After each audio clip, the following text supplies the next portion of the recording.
starting our session for today's plea roundtable convening, and I would like to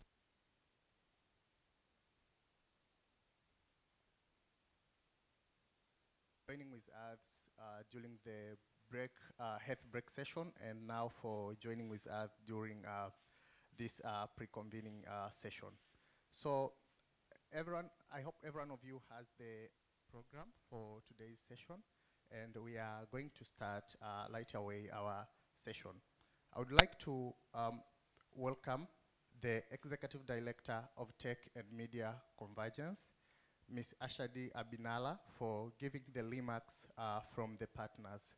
The Executive Director will also welcome the Dean of the University of Dar es Salaam School of Law to officiate or open it to officially open this session, and after that we will proceed with the session of today as it has been given in the respective program. Ladies and gentlemen, may I present to you Tech and Media Convergence CEO for opening and welcome remarks. Thank you.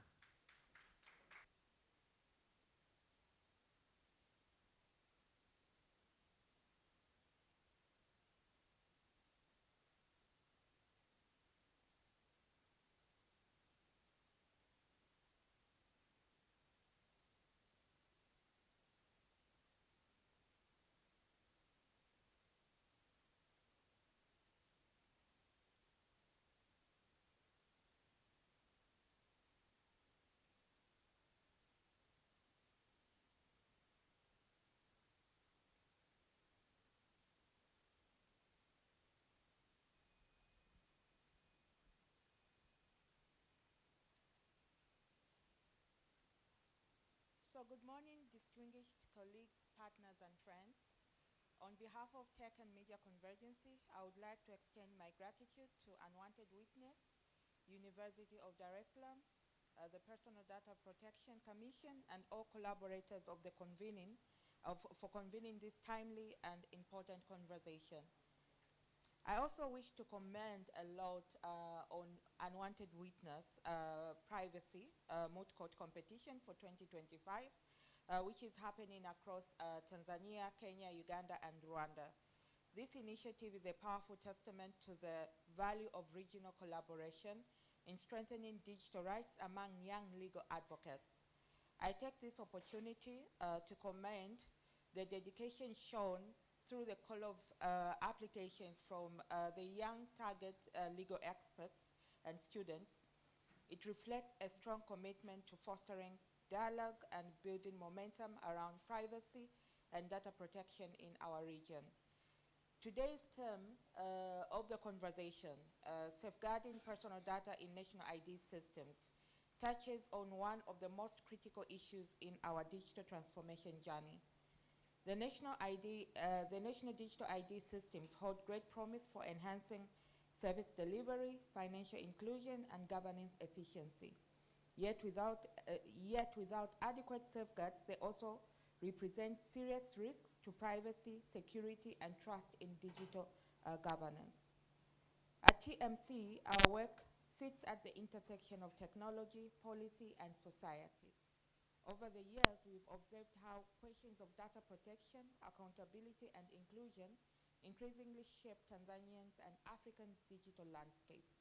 For us, safeguarding personal data is not only a technical or legal requirement, but also a democratic imperative.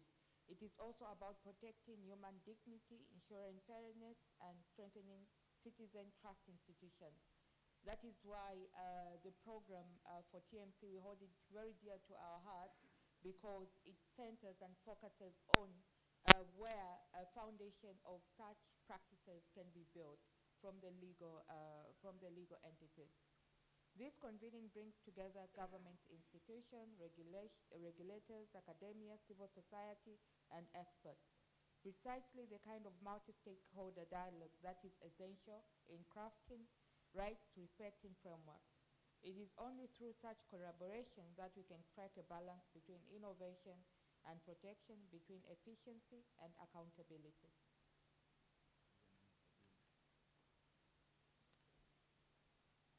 So my simple call to action. Yes, I know we are sitting here at different capacities, different levels of understanding of the national digital ID, but I would like to throw away like some sort of sort of exponential thought of direction of thought. How do we embed privacy and human rights at the design of national IDs? These are some of the questions that we need to ask ourselves. What accountability mechanisms must be built into oversight bodies like NIDA and the PDPC, where we were hoping to have a NIDA representative. Unfortunately, they had a last-minute emergence. We were really hoping that we would get that from them. But how do we ensure inclusivity, that vulnerable populations are not left behind or further marginalized apart from initiatives such as, and that is why there are initiatives such as this one, the Unwanted Witness Privacy Moot Court Competition. In closing, I would like to confirm and reaffirm TMC's commitment to advancing digital rights and supporting evidence-based policy making in Tanzania and beyond. We look forward to continued collaboration. And to be honest, why I understand that there are many civil societies in Tanzania. It was an honor for us when Unwanted Witness wanted to partner with TMC based on the work that we have done and that we do on data governance. We look forward to continued collaboration with all of you in shaping the digital ecosystem that is secure, inclusive, and rooted in respect for human rights. Thank you very much. Well, I take this opportunity now to welcome the Dean, School of Law, University of Dar es Salaam, Dr. Laurent Musa. Karibu sana.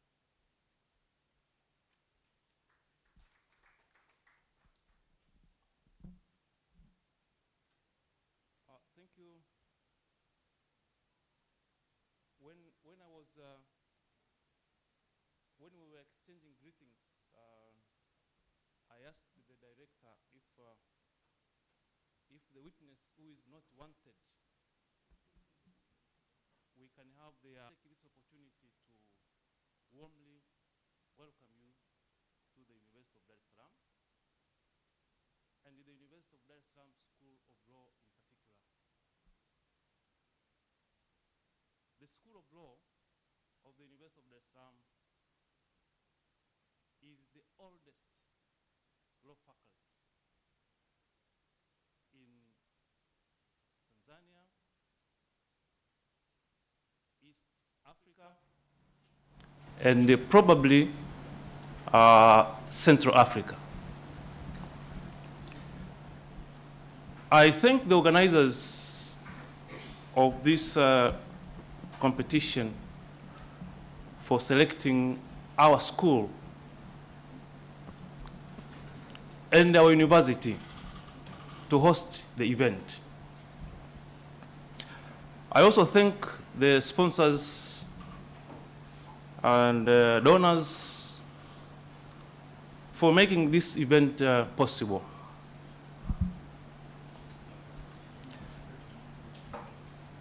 I thank the organizers for selecting or choosing the theme for the pre-convening session, which is safeguarding personal data in national ID systems.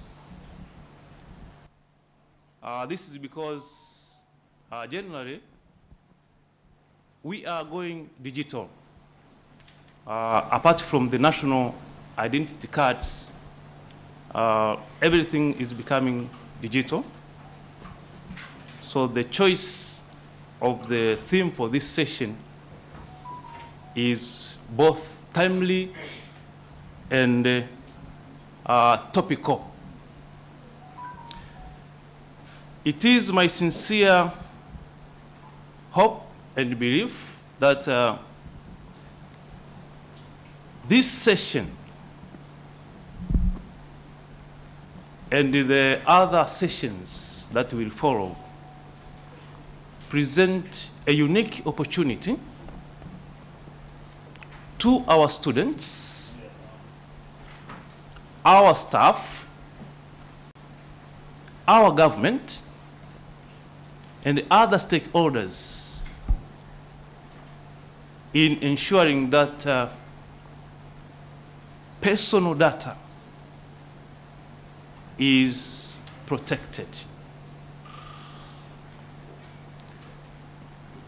It is also my sincere hope that this session and other sessions will not be the end, but the beginning of other sessions on similar issues.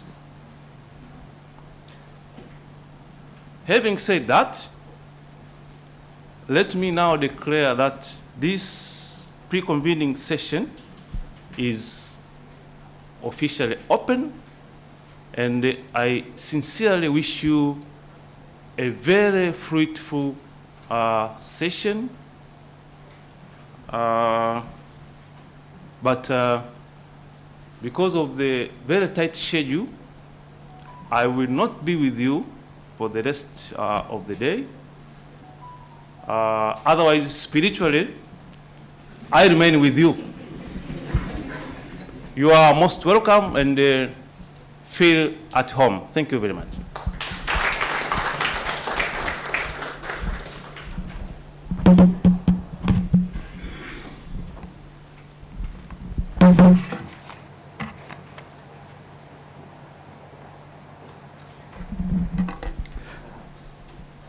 Thank you very much, Dean of the University of Dar es Salaam School of Law, and actually my School of Law. I'm proudly an alumni of the University of Dar es Salaam School of Law. And thank you very much for officiating this session. And we really appreciate for taking time to join with us today, this morning. Yeah. So from the introductory remarks and the opening remarks, this shows that the digital world is a complex. And taking the nature of its complexity, we hope that Dr. Protas will still be around and he will get time to brief with you what we will be discussing here today. And if you can permit us, you can take time to leave at any time when you think is appropriate, and we would appreciate that. So the choice of the theme, as Dr. Musa has said, it's timely and important. It presents a unique opportunity for various stakeholders in making sure that the personal data are protected. I would like to welcome the presenter of the policy paper that we have done a study in East Africa in 4 countries on the safeguarding personal ID in safeguarding personal data in national digital ID systems. We conducted this in Tanzania, Kenya, Uganda, and Rwanda. And I would like to welcome Freda Nalumansi, lead researcher from the Unwanted Witness, to present a brief of the findings of this particular research or this particular policy paper that we made, so that we can get a clue of what is happening around our darling for East African countries. Ladies and gentlemen, may I present to you Ms. Freda Nalumansi for the brief presentation about the policy paper. Thank you.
Nevertheless, we will start. As we sort, those are the hazards of technology, ladies and gentlemen.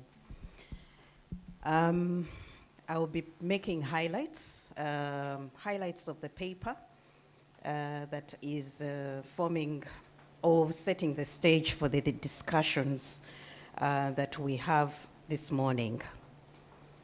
So,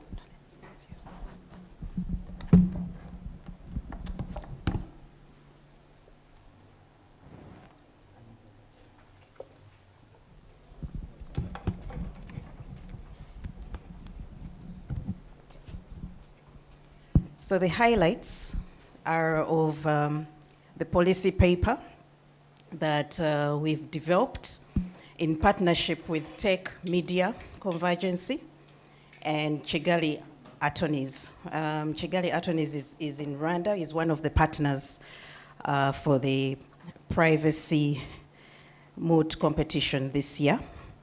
These are just some of the partners, but we have more partners on the competition.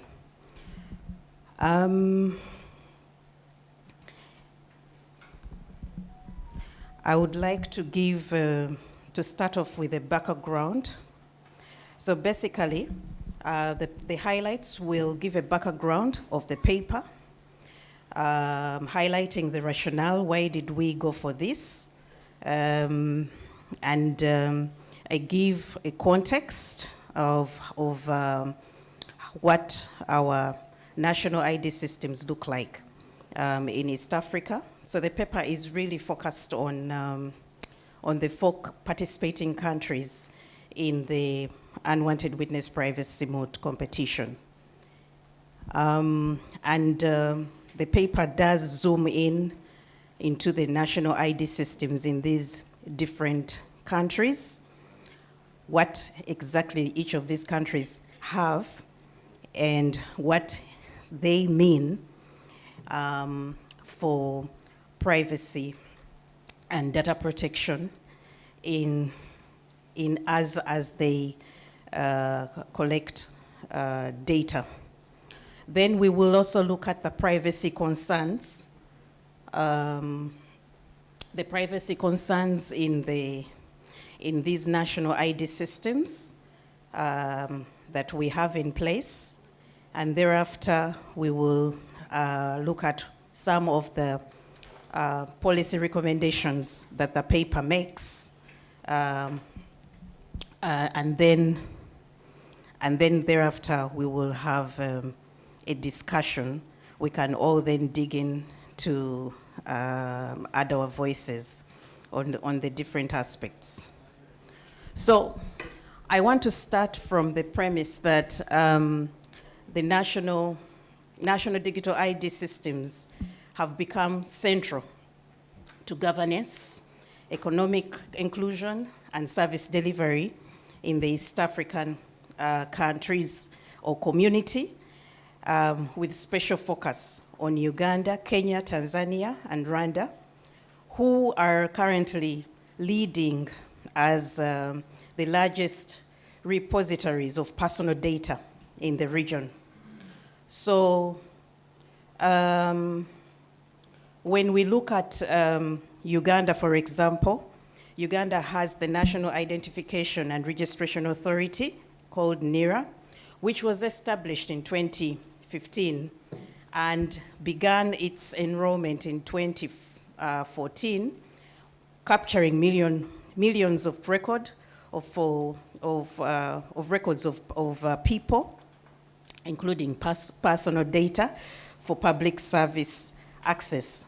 In Kenya, we have the Huduma number, which was launched in 2019, and under the National Integrated Identity Management System, it aimed to unify identity records and has transitioned to the Maisha number since 2024.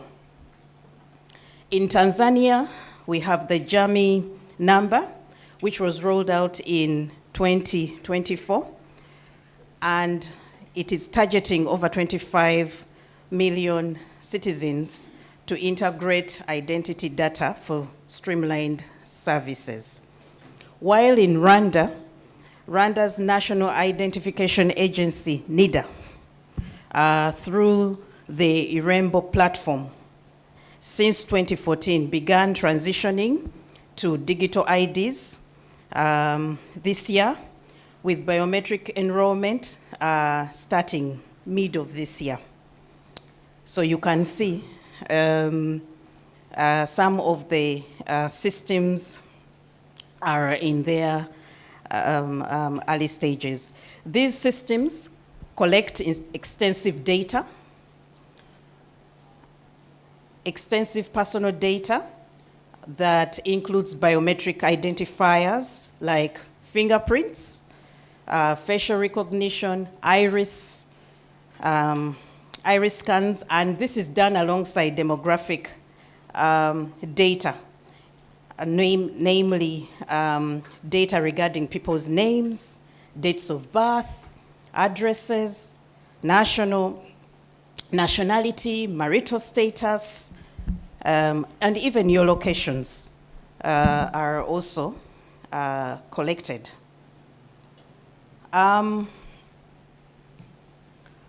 The African Union's digital transformation strategy of 2020 to 2030 underscores digital IDs as critical for economic growth and governance efficiency, while the United Nations Economic Commission for Africa estimates a potential GDP boost of 3 to 13% by 2030 through enhanced access to banking, credit, and formal markets. However, we've seen that with the increased scaling of these institutions or these systems, and the fact that they are very large data repositories, it raises and continues to raise profound privacy and data protection concerns, which are exacerbated by inadequate safeguards and fragmented data management policies.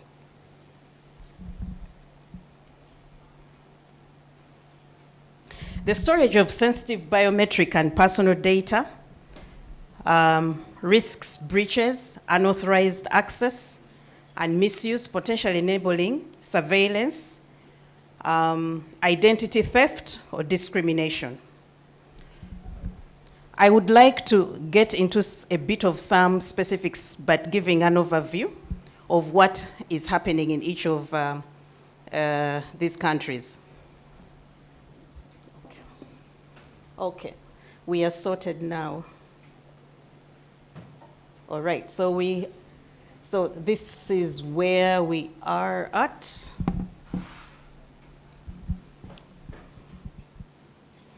So I wanted us to get into some country specifics. I've already shared that. What each one of the countries has in terms of the ID system, what it is called. Some have been actually, they have attained local names. In Kenya, it is the Maisha number.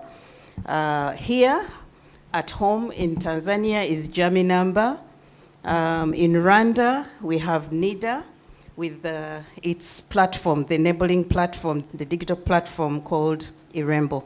We've just had a discussion on that, so I want to quickly move. Let us look at the nature of the data that is collected. We've also discussed that. The nature of the data being collected by these systems largely is biometric data. And this data is collected alongside demographic data. And this we've also looked at. What kind of data is under biometric data, and as well as the demographic data. Inevitably, at the end of the day, these systems, in their design and structure, they have created vast centralized databases for electronic authentication, enabling and they are also being used to enhance service delivery. But this integration has amplified risks along the way. We've looked at the benefits earlier on. The fact that with identification systems, there's opportunities to improve service delivery, financial inclusion, economic growth. The GDP has been projected by the United Nations from between 3 and 13%. We've looked at that. So all these look good, and we are not saying they are bad. But the issues are with the large personal data that is being collected and the privacy and data protection concerns that come along with the scaling up of these repositories.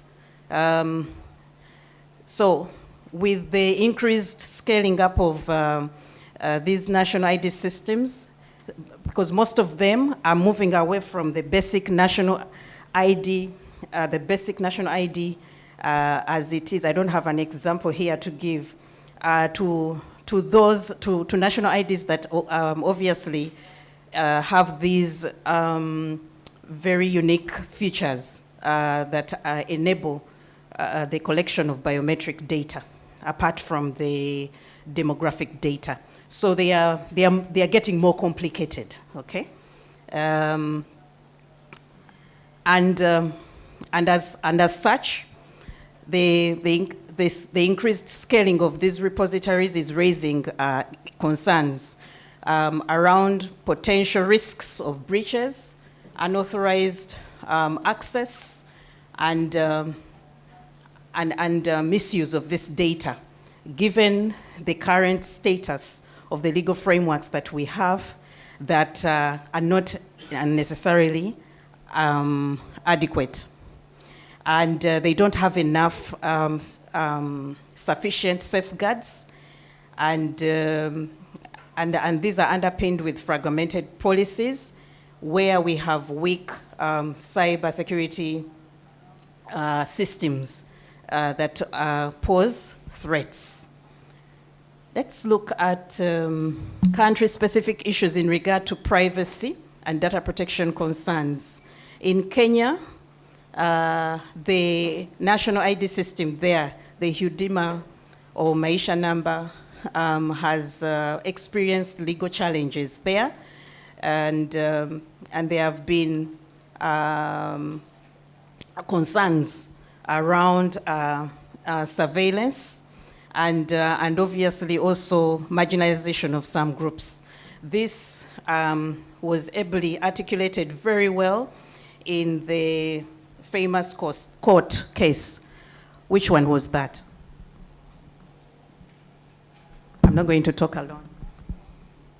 Let's see if we are following the themes that are happening in our region. Which famous case? It's a very famous case, by the way.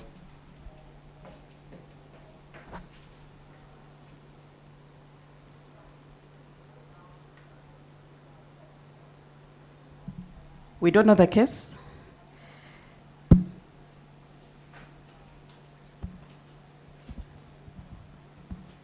Okay. As you scratch your heads, I'm not going to tell you. I want us to revisit it. I will come back to it, but there is a famous case there that greatly elaborated a number of privacy aspects regarding the national ID system in Kenya. And a number of aspects were discussed. It gave, that case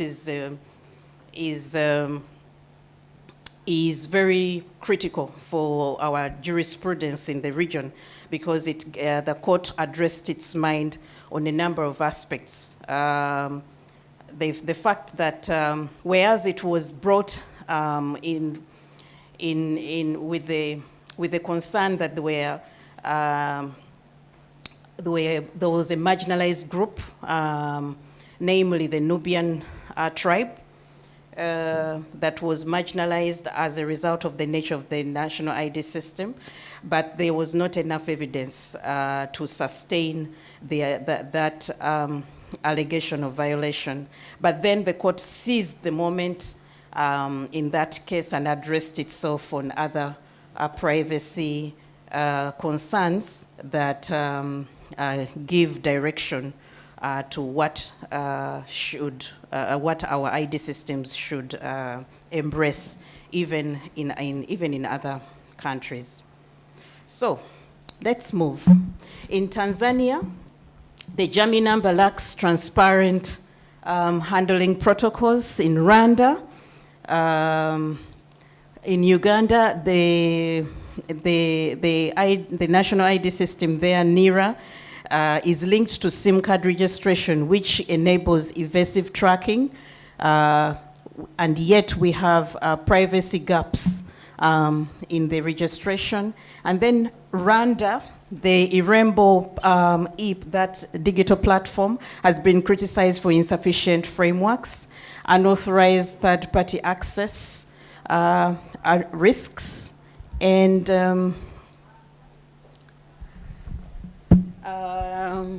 okay. And then apart from that, we also have the phenomenon that is also currently happening, where these national ID systems, the data that is being collected by the national ID systems is also being used during electoral processes. And we've seen this in Uganda, and Uganda is about to go to the polls come 2026. But we also saw this in Kenya in the last election, where some of the questions that were raised, what were some of the questions that were raised?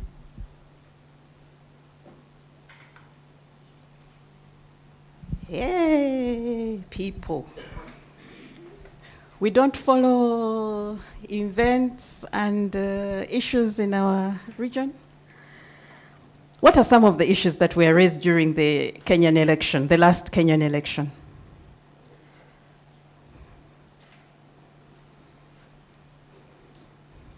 Okay, guess. I can work with that.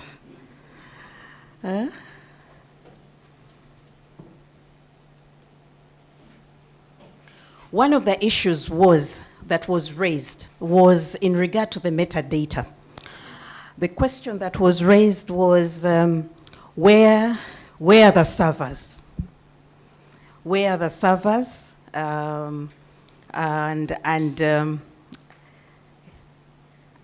And apparently, what was later on discovered was that the servers to the election data were not in the country. And yet, there were concerns around the ongoing election and the processes thereof. People were concerned as to the fact that the election data is not inside Kenya. That is one of the things that was raised. And we see, and this is something that we should reflect on, that most of the national ID systems, or these systems that we are embracing, despite the opportunities that come with them, the promises that are being made behind these systems as we embrace them, unfortunately, most of the times, we do not have full control in terms of implementation of these systems. We embrace them, and sometimes we still experience the phenomenon of the management of the data, the management of these systems being in custody of the vendors, the tech providers that supply us with this technology. And that does not give us autonomy, okay? Autonomy over these systems. And we are not And it begs the question of whether there are enough safeguards in these countries, the different countries where these tech providers are there safeguards to ensure that our data is properly handled, it is protected. These things are usually not, we are not privy to them as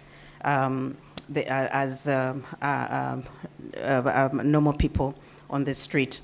So these are some of the questions we should continue reflecting on and asking ourselves. And at the heart of this, there have been instances where this data has been actually shared. And the questions thereof are there the existence of data sharing agreements? Are they in existence? Can we have access to them? What do they exactly stipulate in terms of the data? And these things are not clear. And whereas they are not clear with those tech providers that are outside our countries, but then we also don't have these data sharing agreements, even when it comes to fellow agencies, internal agencies in our countries. We find that these national ID systems will be sharing data with other agencies, but there are no proper with no proper guidelines on how this data is going to be managed and what is going to be used. The data subjects are not being informed about the fact that their data is going to be shared. These are some of the things. So issues around consent, issues around storage of this data, retention, come into play. So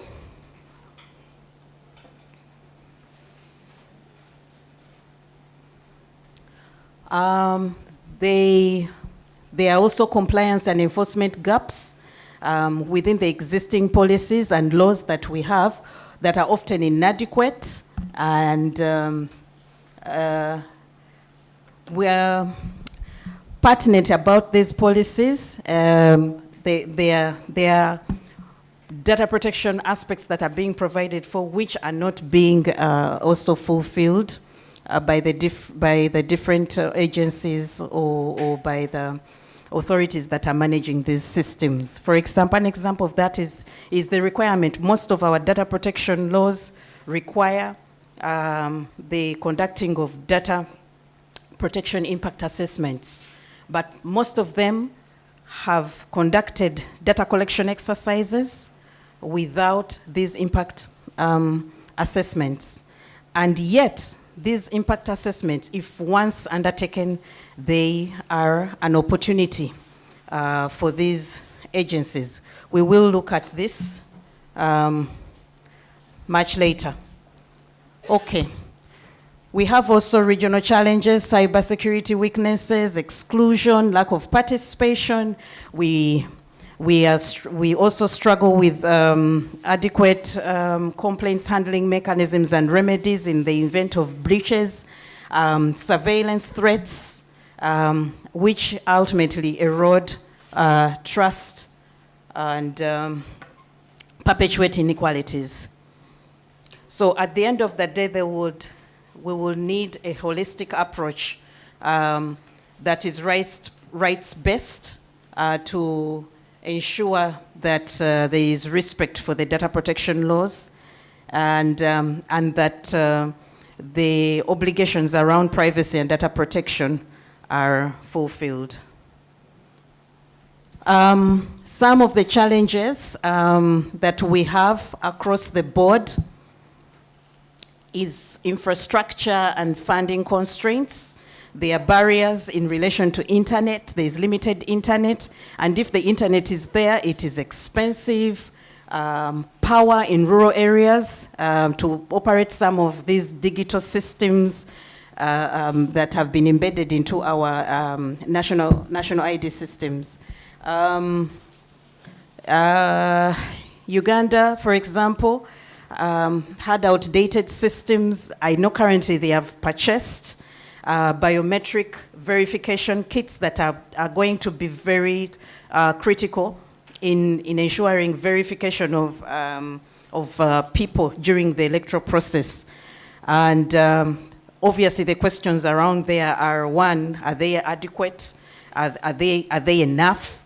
And then obviously the functionality of these biometric verification kits are some of the things coming up, and they are relying heavily on the repositories, the data that is being collected under our national ID systems. In Kenya, the Maisha number has delayed its transition because of poor infrastructure, and there have been failures around the system. In Tanzania, there is inadequate cybersecurity for the JAMI number.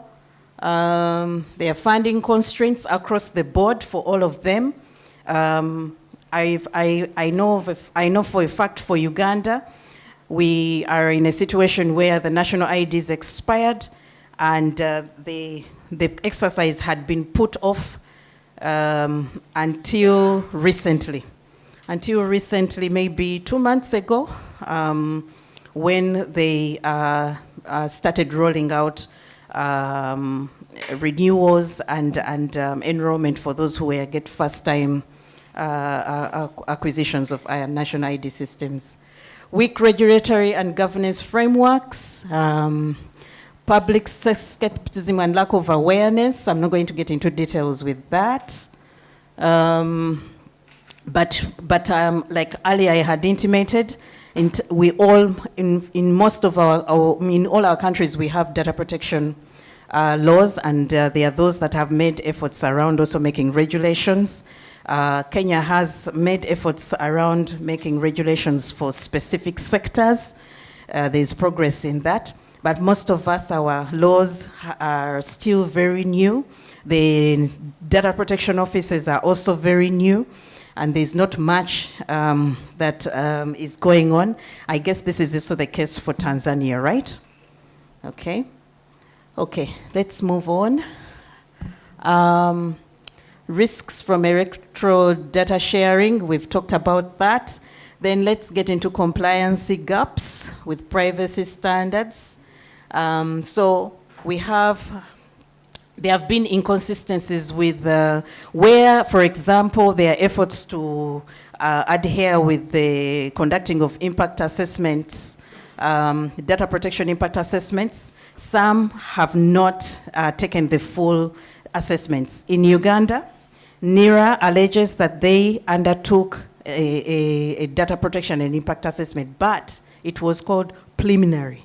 But the law does not provide for a preliminary data protection impact assessment. It requires a full data protection and impact assessment, and at the heart of it, we've not even had access to it, so we don't even know what the findings look like, and yet this should actually be accessible, and it was also not known. The public generally did not know about this, but these were discovered with our consistent engagement with key stakeholders in Uganda, partners around, that is the Human Rights Commission, Equal Opportunities Commission, to get NIRA to come on the table and provide information around the enrollment exercise that was being prepared for. Then we have weak enforcement that obviously leaves the systems vulnerable. At the heart of it, we know that there are opportunities with the systems, there are promises, but they are operating in an environment where we have weak enforcement, or there's even no oversight.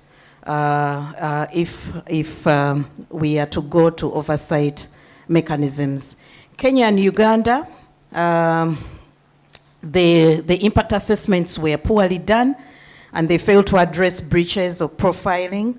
Tanzania, Rwanda, we have mandated protocols, but that are being hindered by resources and biometric risks that are being identified, and challenges in obviously also these ID systems being turned into exclusion tools and also facilitating surveillance, which would impact on the trust, on public trust in these systems. So, basically, the paper is meant to analyze the legal frameworks, identify challenges, promote regional cooperation. We hope that apart from being continuing the discussions and providing and helping the students who are preparing to Moot, the students are at the stage, the Moot court competition is at the stage where students are preparing to present against their written memorials. But we are hoping that this can continue, we can continue conversations with this paper and continue the advocacy on the concerns that we have with our national ID systems. Let's move. Okay. I would like us to just have a snippet of how each system looks like today in each country, in each of these 4 countries. So, in Uganda, the national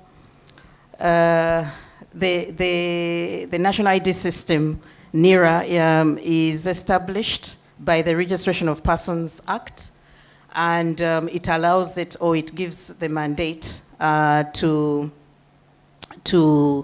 collect data for national identification purposes.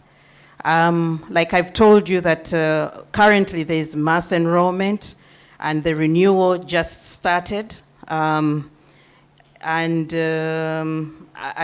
did share with you the delays that we had. So basically, it is focusing on registering those that are unregistered. There are those who have never gotten national IDs.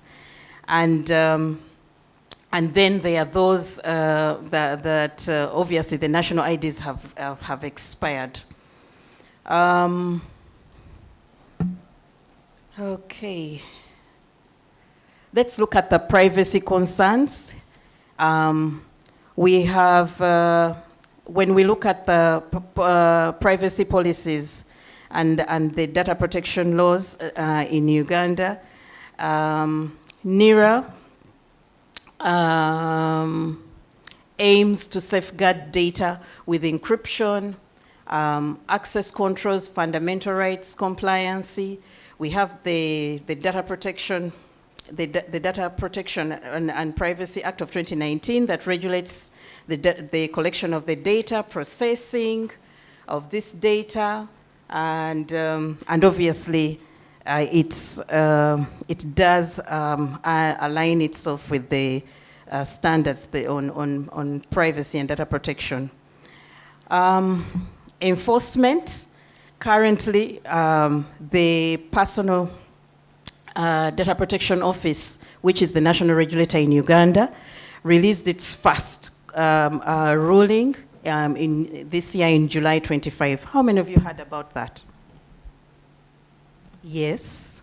Would you like to tell us? You can use that. It was the one for Google. Yes, yes. Yeah, so I think it required Google to be registered in Uganda as data controller, and like to comply with the act and how they process the data from Uganda. Yeah, those are some of the issues that the office addressed itself on. We will not get into it, so I encourage you to, because of time, I encourage you to look out for it and see. We need more of these decisions or rulings from our regulators, because then they inform a direction on how personal data should be handled. And then I did talk about the preliminary data protection impact assessment that was conducted. We are told it was undertaken in 2024. Other things that the Personal Data Protection Office has done, staff trainings and creating public awareness. But however, there have been inconsistencies with enforcement. The office continues to struggle with resource constraints, and these have been at some point flagged out in the Unwanted Witness privacy scorecard. We do have a scorecard that tracks compliancy of privacy practices of data collectors and processors. Look out for that. It is done annually, and we've been using it as a platform to raise some of the privacy and data protection concerns that we have with either data protection processors, collectors, and as well as even highlighting efforts around that have around enforcement and activities of regulators.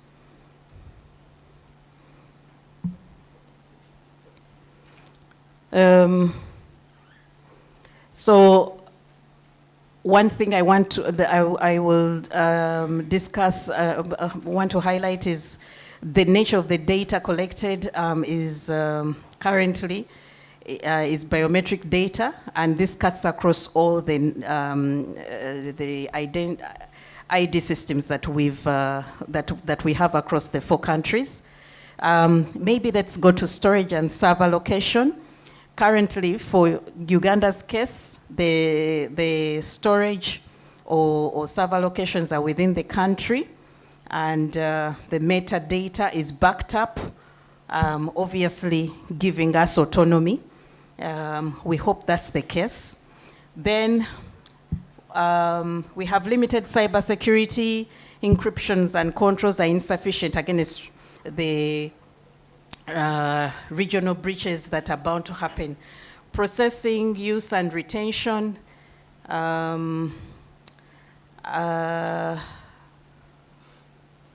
We have unclear data sharing. Like I told you that the data coming or collected by national ID systems is being used by other agencies in country, within the government system. But we are not clear as to whether they are sharing agreements, and even this data, when it is collected, we are not sure about the retention. How long is this data going to be kept? Because one of the standards on protection of data is such that the time the data is stored should be should be stated. If it's for 1 year, it should be clear. You can't collect data and stay with it for forever, you know. So some of these things are not clear, and these things some of these concerns are actually cut across. Challenges. We have 1 million incomplete records, rural access gaps, internet, surveillance threats via the SIM card registration, and the information being used during elections, and amidst all this low public awareness. There are pockets of exclusion, breaches that are bound to happen, and which would erode trust.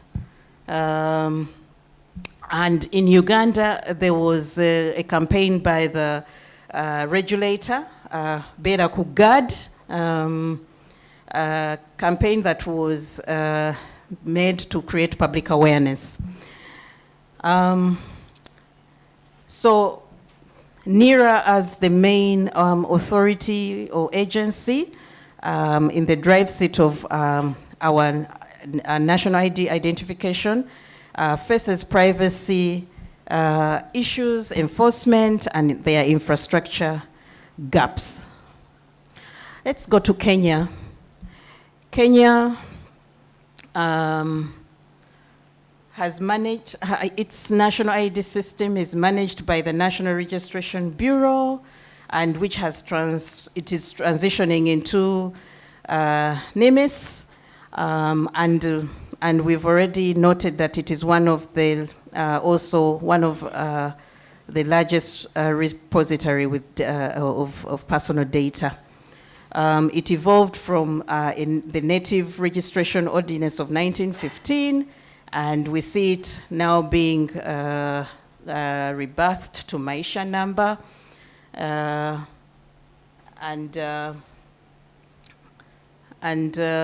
Currently it is targeting 38 million registration by the end of this year. It is mandated, in terms of its mandate, it has a centralized digital ID system that is meant to streamline services and to reduce fraud, support digital economy. These aspects cut across all the systems. And then the famous case that I was talking about.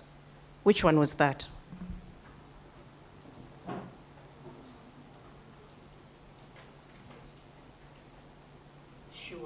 Surely. I'm scared.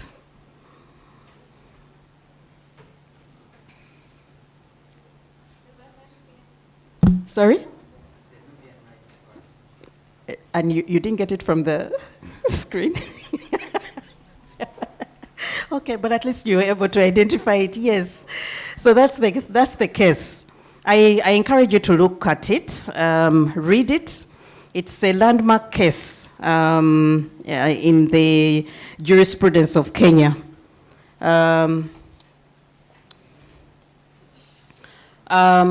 Privacy policy and policies and the data protection laws, their status. They have a data protection law,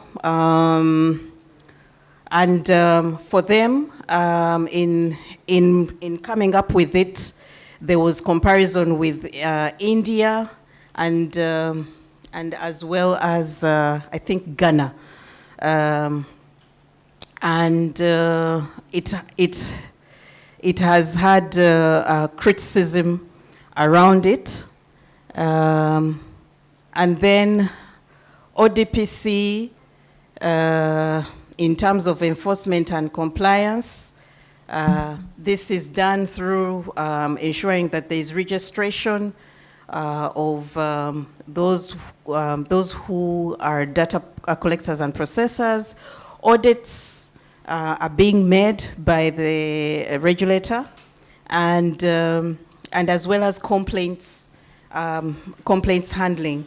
The Kenyan regulator has been very progressive. There are a number of cases that they have had, and they have cases both to fellow agencies, government agencies, and as well as private actors.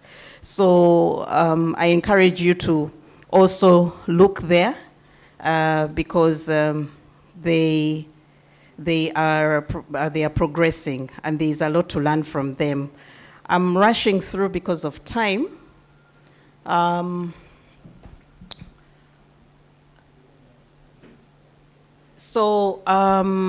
They have data centers, which obviously, in terms of location of the data, so they also have the storage. It is in country, so at the end of the day, that gives them autonomy.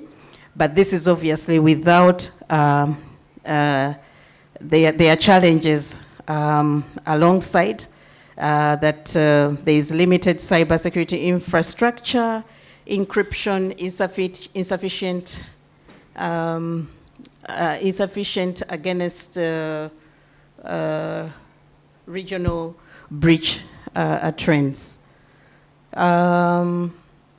In terms of data processing, use and retention, identity verification, the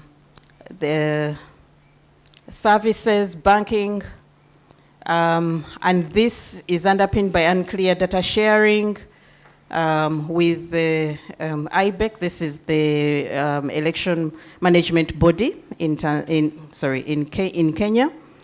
And obviously there is also sharing with telecom communication companies. But this is being done in an environment where there are vague retention policies, which obviously create risks of misuse of this data.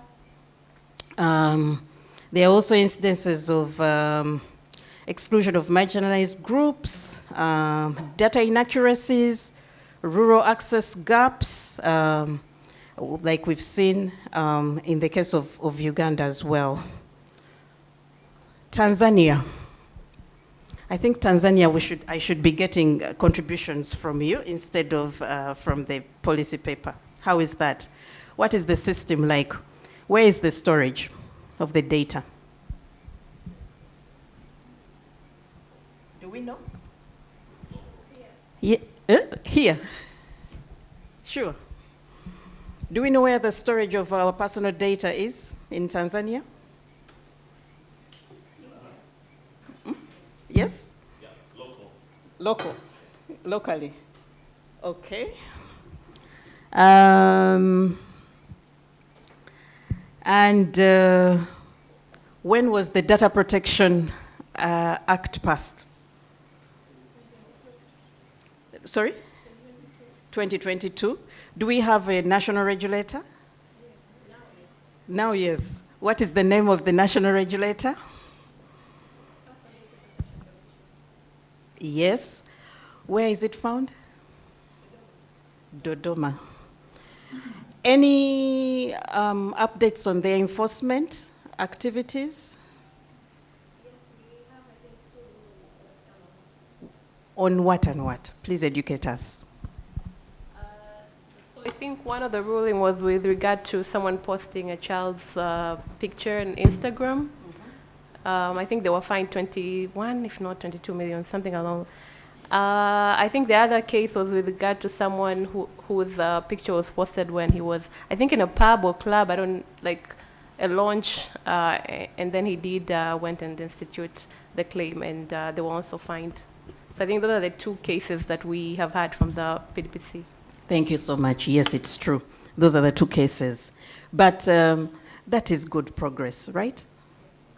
And we should know them because these are what form how the data protection and privacy rights, the agenda of privacy and data protection in Tanzania is being driven.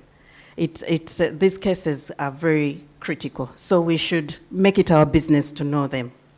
Okay?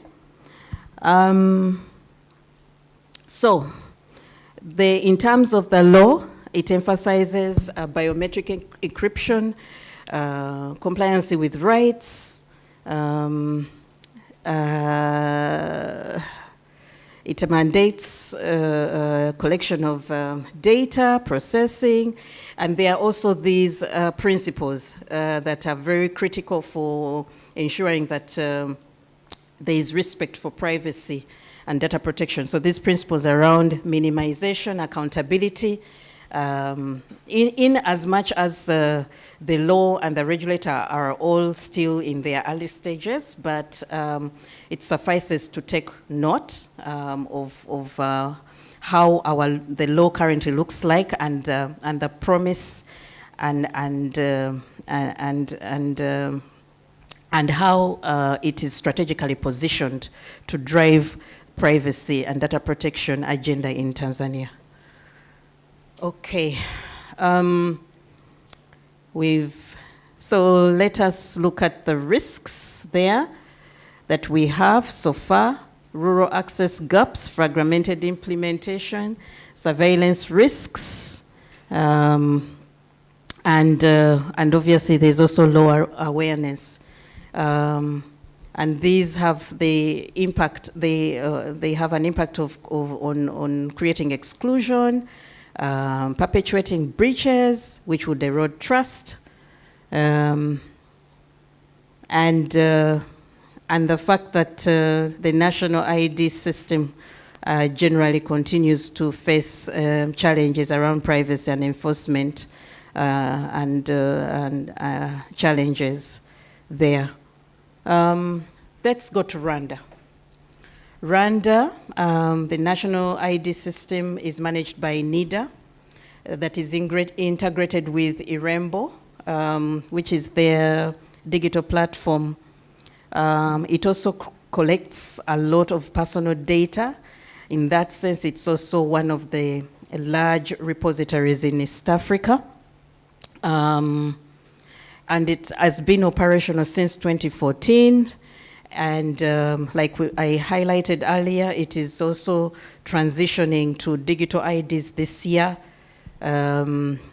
with actual registration in mid of this year, which we have slightly passed. NIDA's mandate. It is mandated to register citizens, residents, and then issue unique IDs, manage biometric data, and National Identification Agency laws. It will obviously, the goal is to replace the physical ID. So I did talk about this, that most of us, in most of our jurisdictions, we are moving away from those. There are those that are going from that fully digital ID. And then the physical ID, the basic ID that some of us had, is being enhanced by those biometric features. Obviously, there are challenges around rural access, and then concerns around third-party data sharing. These agreements are not clear, and yet data is being shared even during their 2024 elections. Enforcement, it is done via registration, audits, complaints, handling, and then obviously there have been data protection impact assessment guidelines being issued, and fines, training of staff, and then we have biometric data that is being collected, like other national ID systems, and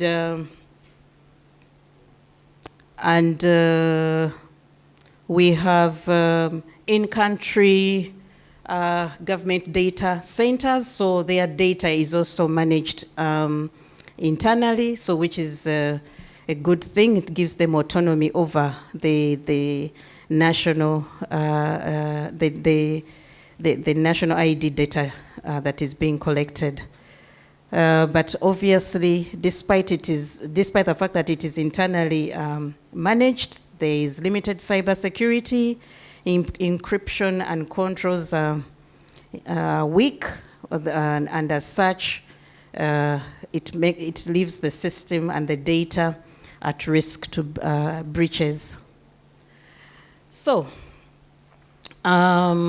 challenges, we've looked at that. So let us look at the data privacy concerns across the board in all the national ID systems in our 4 countries. There are concerns around undertaking data protection and impact assessments by national ID systems. So we've seen them being rolled, enrollment is going on, registration, name it. They're undertaking all these exercises, and data is being collected, but in the absence of having conducted data impact assessments. Most of the data protection laws that we have do provide for these impact assessments. In Uganda, Kenya, all of them, in all the data protection laws, we have provision for undertaking these impact assessments. However, I wanted to highlight the fact that these impact assessments, if undertaken by our regulators, our ID regulators, they give us an opportunity for them to establish the risks that are bound to have to take place by the data collection exercises that they would have planned. And it also, these assessments give them an opportunity to address these risks by coming up with mitigation measures. So in this way, at the end of the day, once these these impact assessments are done, once their planned exercises for data collection are undertaken, there will be minimal concerns raised during the exercise, because they would have afforded themselves that opportunity to address some of the concerns that are likely to come up. But unfortunately, we are operating in an environment where these impact assessments are not being undertaken. I did highlight earlier that, and this is very important, that, for example, for Uganda, NERA undertook a preliminary data protection impact assessment, but the law does not provide for a preliminary. It provides for a full-blown data protection impact assessment that the public should be aware of, that public should meaningfully participate in, and even at the end of the day, the findings should be published and made known to the people. In the Nubian Rights Forum versus Attorney General, that's the case. In Kenya, the court also addressed itself on this, and it was clear that there was no evidence that a data protection and impact assessment had been undertaken by the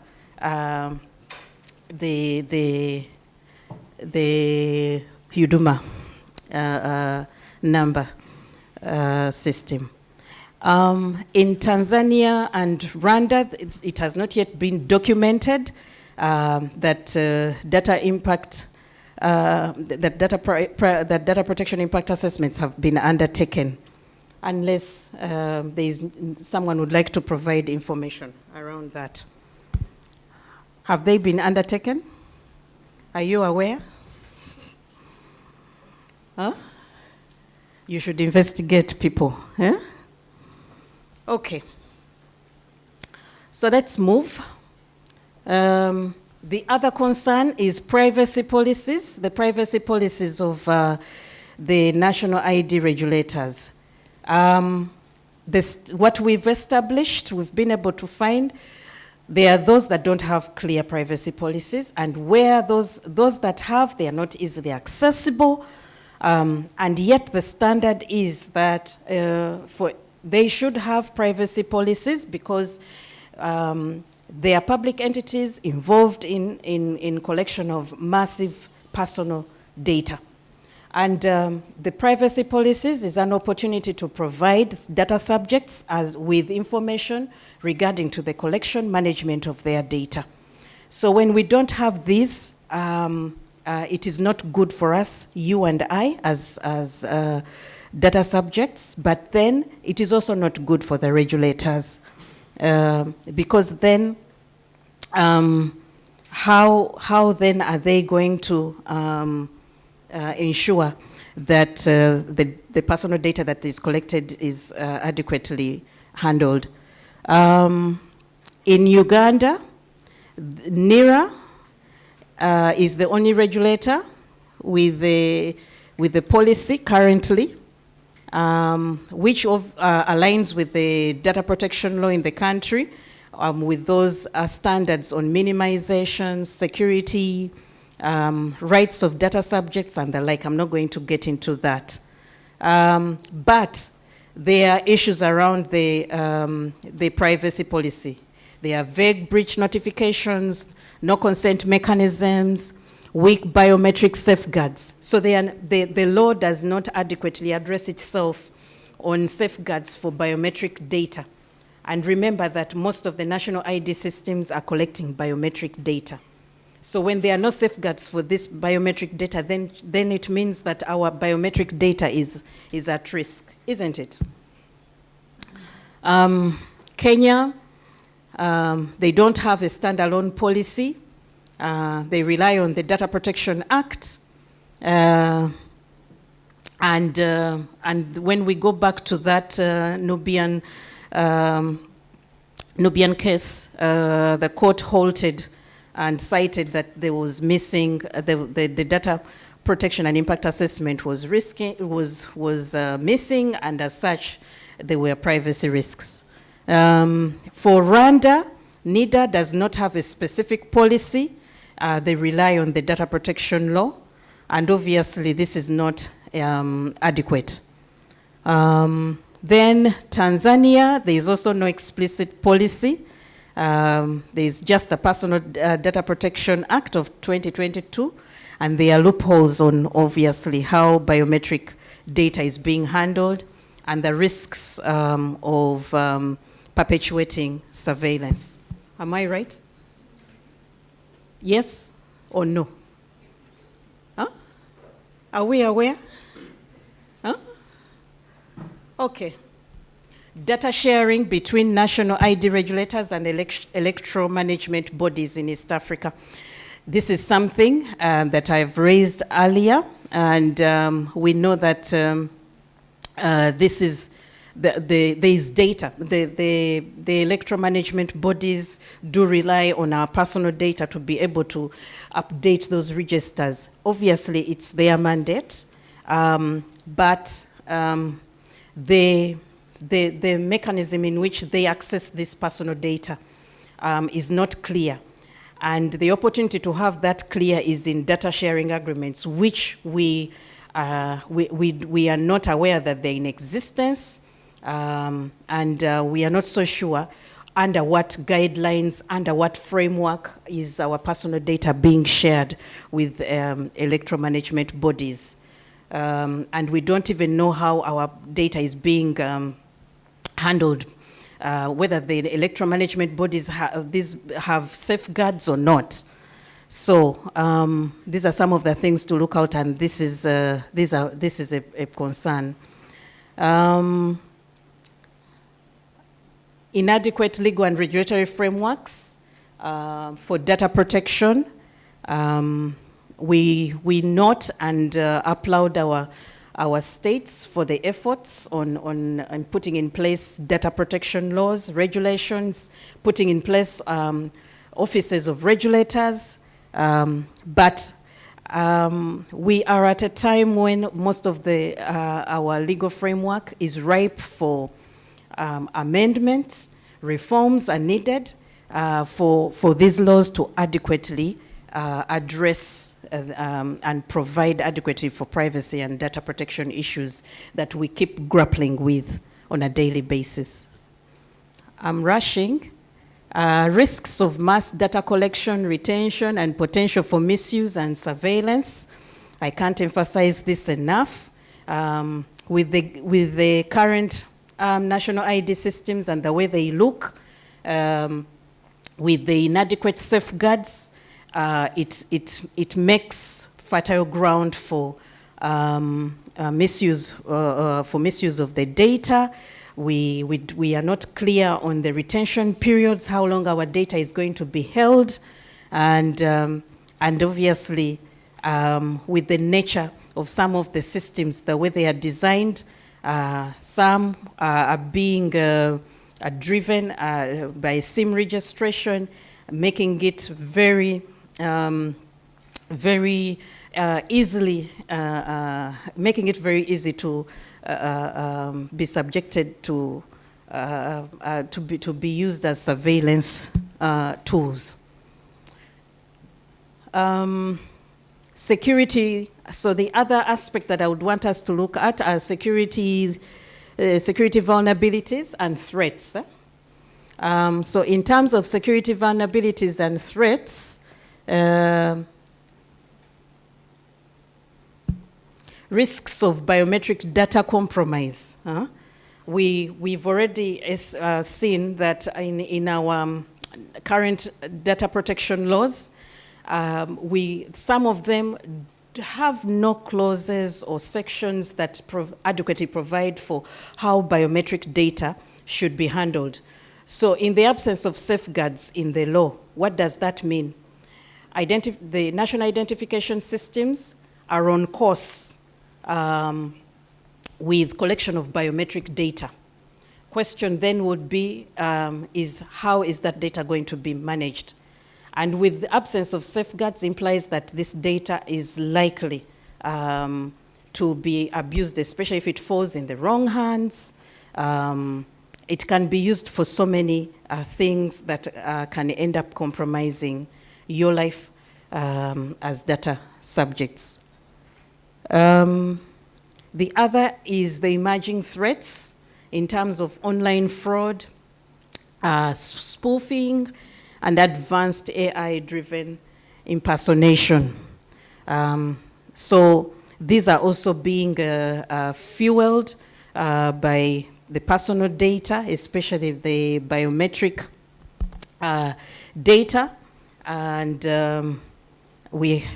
where we have fraud being very sophisticated these days, and we have AI-driven attacks that are bound to violate or exploit these national ID systems.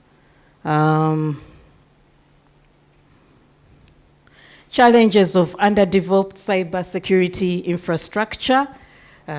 This I highlighted much earlier as well. It is one of the things that we are grappling with as countries, that as we continue to scale up usage of digital ID systems, we also continue to grapple with inadequate cybersecurity infrastructure. And for the systems where the metadata is being handled internally, it's a good thing, but when you have inadequate cybersecurity infrastructure, it is not good news. So there is a need to have those looked into to improve the security of the data. Let's get to the policy recommendations. Policy recommendations for mitigating the risks that we've seen throughout the highlights and enhancing data protection. One of them that being proposed by the paper is strengthening legal and regulatory frameworks for data protection and privacy. The other, I'm not going to get into details, is implementing privacy by design and security by design principles. This, Madame Asha did highlight it in her remarks of how the design of our national ID systems needs to be human rights compliant. It needs to put the data subject at the center of its design and implementation. Strategies for ensuring equitable access and addressing the digital divide is one of the policy recommendations. Promoting self-sovereign identity principles, SSI. This is also being proposed by the paper. Recommendations for phased out rollouts and pilot programs. And these are things that would, this policy recommendation would adequately come out if a country or the authority or the ID regulator has undertaken a data protection and impact assessment. These are some of the things that would come out as mitigation measures. Fostering multi-sector stakeholder collaboration, and public awareness. So Some of the challenges cannot be resolved by only our ID regulators only, nor the data protection officers, but rather they need concerted effort, and there is need to invest in making our people aware. So this is the end of our highlights to the paper. Thank you for listening in attentively. Without wasting time, I would like us to get into the next segment, which will be a panel discussion to continue the discussions, and then we will open it up. Am I right, Robert? Okay. Maybe I would hand over to Robert to set up that quickly, and then we continue quick in the interest of time.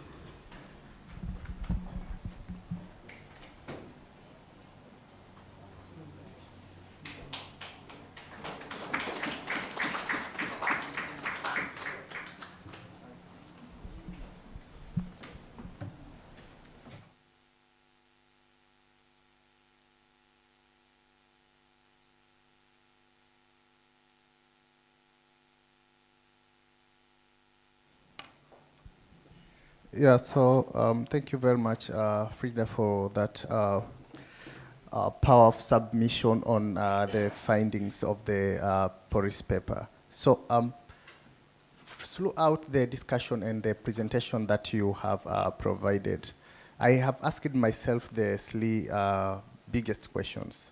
The first one, can personal data used in election or electoral manipulation or voting? And how can this be done? Maybe this is something that the panel can highlight us on. Especially on the laws, it seems like in all East African countries, the laws are inadequate. Do we have a benchmark or expertise or African model or Ubuntu data governance that we can rely on or look and reflect, especially as we are advancing our own personal data to decolonize this personal data, especially on the issue of the servers? You have touched that as well. And also it comes to the risks or challenges of digital transformation.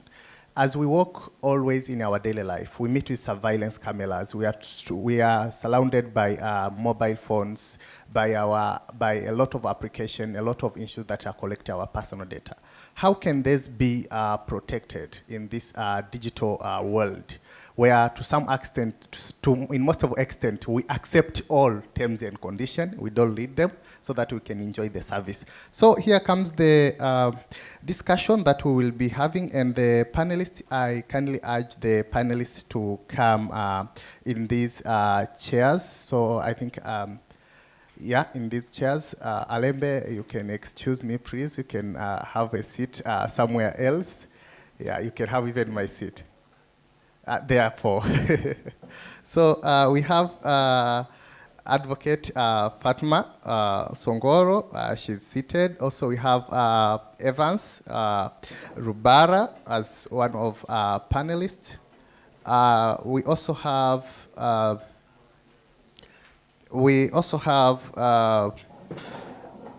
Ashadi Abinala, Tech and Media Convergence CEO, and the moderator of the panel will be Fleda Nalumansi. Kindly take your seat, and immediately after the panel, we'll have an open floor discussion. And this panel is not going to take a lot of time, as we are late and we are out of time as we have started a bit late. So I kindly welcome you for the panel session.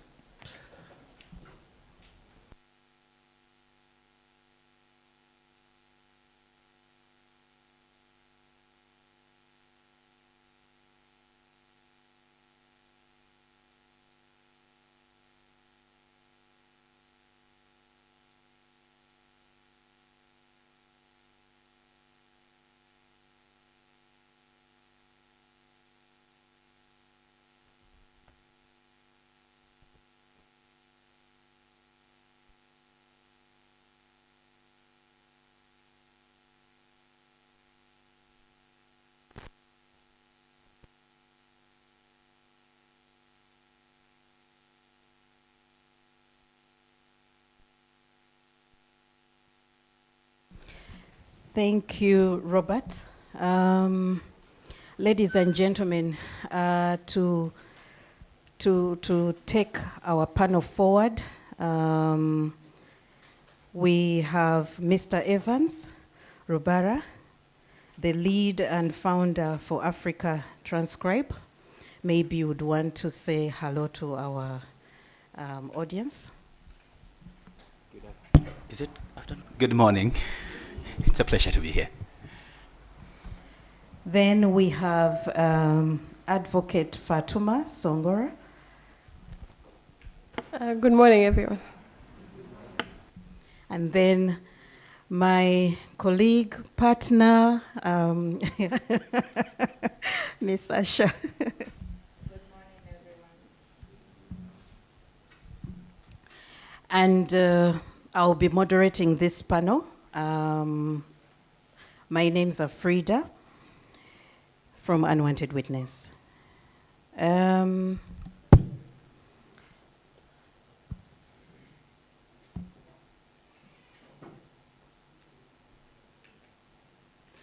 So to start off our panel discussions, I would like us to dwell a bit on the legal and policy dimension, okay? I would like us to speak to the existing laws in our respective countries. You may not only restrict yourself to your country, but if you have more information even on other jurisdictions, please feel free. So the existing laws, are they sufficient to safeguard personal data in digital ID systems? How can we strengthen oversight mechanisms for accountability?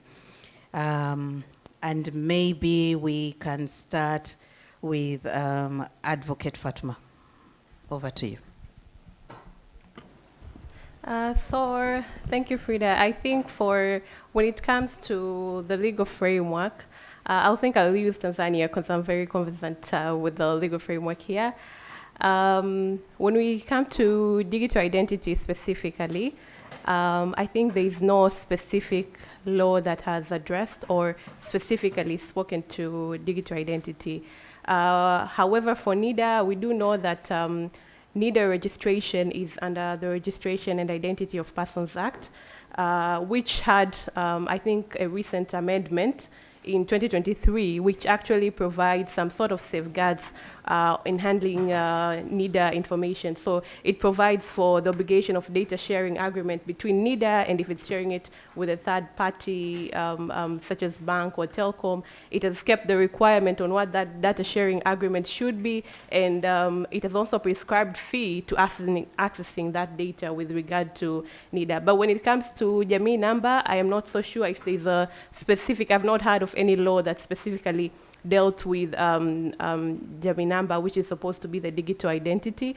And so it premising, especially when it comes to biometric data that are being collected, I would say we have the Data Protection Act, which actually provides a more layer of protection when it comes to sensitive data. So the law has said that if you want to collect anyone's sensitive data, you do need a prior written consent.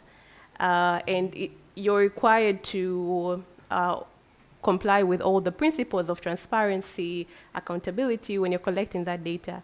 However, I think when it comes to the implementation and how the rollout of these identity cards come, I think that is where the problem comes. And even if you ask me, maybe with regard to Huduma number, we don't know if NIDA number will be the same number that is used. Is there going to be a different collection process? Like, there is no proper framework, like legal framework, that has been kept. And so that's a room for, I would say, a gap that can create like challenges. Ideally, we would hope for the government to come out with a proper legal framework that specifically say the information that will be collected with regard to the digital identity, how it will be used, who will have access, because there's also a challenge of it seems sometimes certain people want to access that data, but they cannot access that data because of the fees being expensive. Sometimes people, when it comes to NIDA, it was only restricted to 18 years, and sometimes people need to access certain government services that require NIDA, but then they do not have that attain that age. However, with Huduma number, I think it's from since people are born, so that would maybe address that. But there is no proper framework, and so it's quite hard even for us to challenge or to ask maybe the government to do a data impact assessment, because there is no basis or a legal basis with regard to Huduma number. And so I think there is a gap.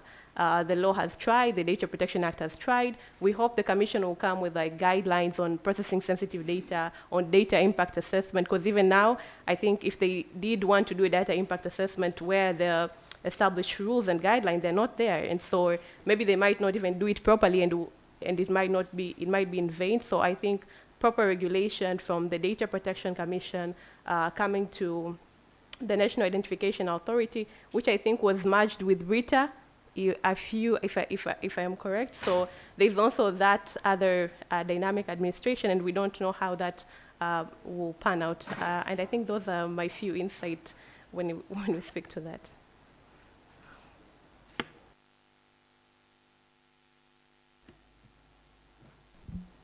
Yes, maybe we can hear from you now. Thank you. I'm not a lawyer.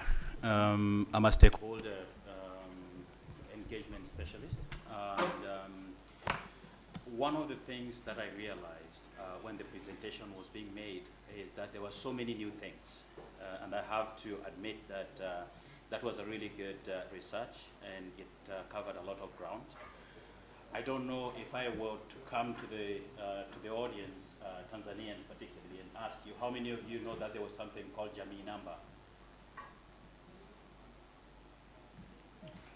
Now you can see that actually there is no knowledge of what is called Jamii number in Tanzania, among Tanzanians. So if you and me, who are a little bit educated, do not actually know in our majority in this room that there was a Jamii number, then there is an issue. Now,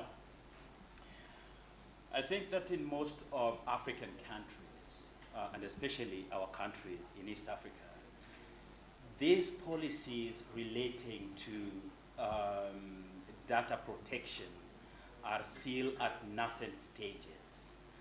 The knowledge that we would say that is available out there about these policies is very limited. And as we know, the Personal Data Protection Act of 2022 in Tanzania is still at nascent stage. And sometimes when you talk about these policies, we need to ask ourselves a few questions. I know that I'm not going to address it as a policy issue, but I'm actually going to address this from a larger perspective. And the way we really need to look at it is, who is this data for? And maybe even before we start from asking that question, we need to ask, why is this policy? Whose project is this? As you were talking, actually, I was asking myself, whose project are these? Because when they brought for us NIDA, did you realize, you're in Tanzania, but you realize that NIDA has an expiry date? At least mine does. I am a citizen, but my national identity card tells me that my citizenship can actually expire. So which policy really brought up the development of NIDA as an agency and the issuing of these national ID cards? So coming back to your question, do we have sufficient policies and regulatory instruments that actually are cohesive, systematic, and systemic strategic to an extent that they are actually understood by the public? They're not sufficient. And to me, the sufficiency here verges on this question that I've been asking myself. When our countries, when my country, Tanzania, comes with a project, because making a policy is a huge thing. You are a lawyer, and you know this. There are so many sittings in the parliament, and then at the end of the day, I end up with an ID card which tells me that my citizenship is only for 10 years, but I was born in this country, right? So they're not sufficient because they're not addressing the critical issues as you are talking, as you're presenting, inclusion, access to services, but rather they're actually used for other reasons, which obviously we would actually talk about, like surveillance and so forth. But again, we need to ask again a number of questions. I mean, when you think about our East African region, and we think about Tanzania at the current stage, are we living in environments of limited civic participation? And when we think about these legal instruments in place, are they addressing freedom, access, inclusion, and the sense of belonging in a country, knowing that the policies in place protect me, protect my interest, and the future generations' interest? Thank you so much. So probably I just ask more questions that actually answer. Thank you, Evans. Asha, thank you. Yeah. I like the fact that my colleagues have interpreted the first part of the legal aspect, and maybe I'll go to the second part of your question on how can we strengthen the overseeing side. Yeah. So. First of all, I think the government is tackling that. They're bringing on, just I think 2 weeks ago, they had a first stakeholder engagement. They intend to do 4 of them. So they brought on multiple stakeholders. TMC was one of the invitees, and they were discussing on the issues we're discussing now, and now that they're coming in with a national data governance framework. So the national data governance framework is coming, and it will be addressing some of the issues we are discussing right now. Because now when we address such, it's either we are looking at the laws, or we are looking at the framework and how the infrastructure is in tackling everything and anything to do with data. So how can we strengthen? I think the first thing we can do is what we're doing right now. I think collaboration goes way beyond what instills when it comes to what you want to get to and what you intend to get. As in right now, this Moot code is happening in 4 countries. This study is happening in 4 countries. The studies, as TMC, we've collaborated. We've done a Tanzanian context. Now we are drawing on from Kenya, drawing on from Uganda, then getting to see what is working in other areas, what is not working, and what can be adapted, what cannot be adapted. So collaboration is the very first aspect, because then again, talking about data governance, it's a recent buzzword. When it comes to when it comes to Western countries, they started tackling this through the EU, started tackling these conversations since a while. So for us, it's been like it's a new element that we are sort of phasing in and looking in. And after all, we talk about data governance and data privacy, and it is not our culture. Our culture as Africans is telling everything about my neighbor here. Like you can't, akija jirani hapa, somebody comes in your neighborhood, you tell everything about your fellow neighbor. That is our culture.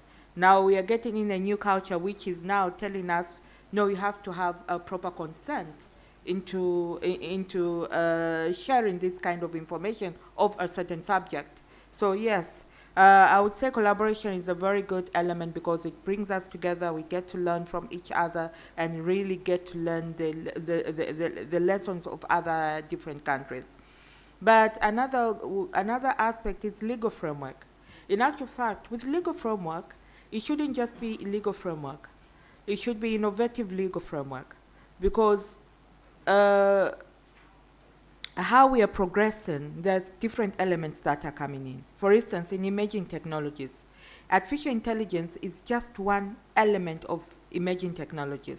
We don't know what kind of technology that will come next year So just imagine you have artificial intelligence, you want a law for for tackling artificial intelligence, looking at maybe deep fakes and whatnot. And so when another emerging technology comes in, you start looking at another aspect. Now with technology and everything, we have to have innovative laws. How can the legal framework be innovative enough to the extent that it caters for the new technologies that are coming in? It looks at it just doesn't look at it just doesn't look at what is happening right now with the new technology, but it also envisions in catering what other new technologies can come in. For instance, we have the cybercrime law in Tanzania. Cybercrime law in Tanzania was passed under certificate of urgency in 2015. But right now, just a few years, because just a few, the law in existence of 2-3 years, it became very hard for authorities to implement it. They had to come with other regulations, such as the online content regulations.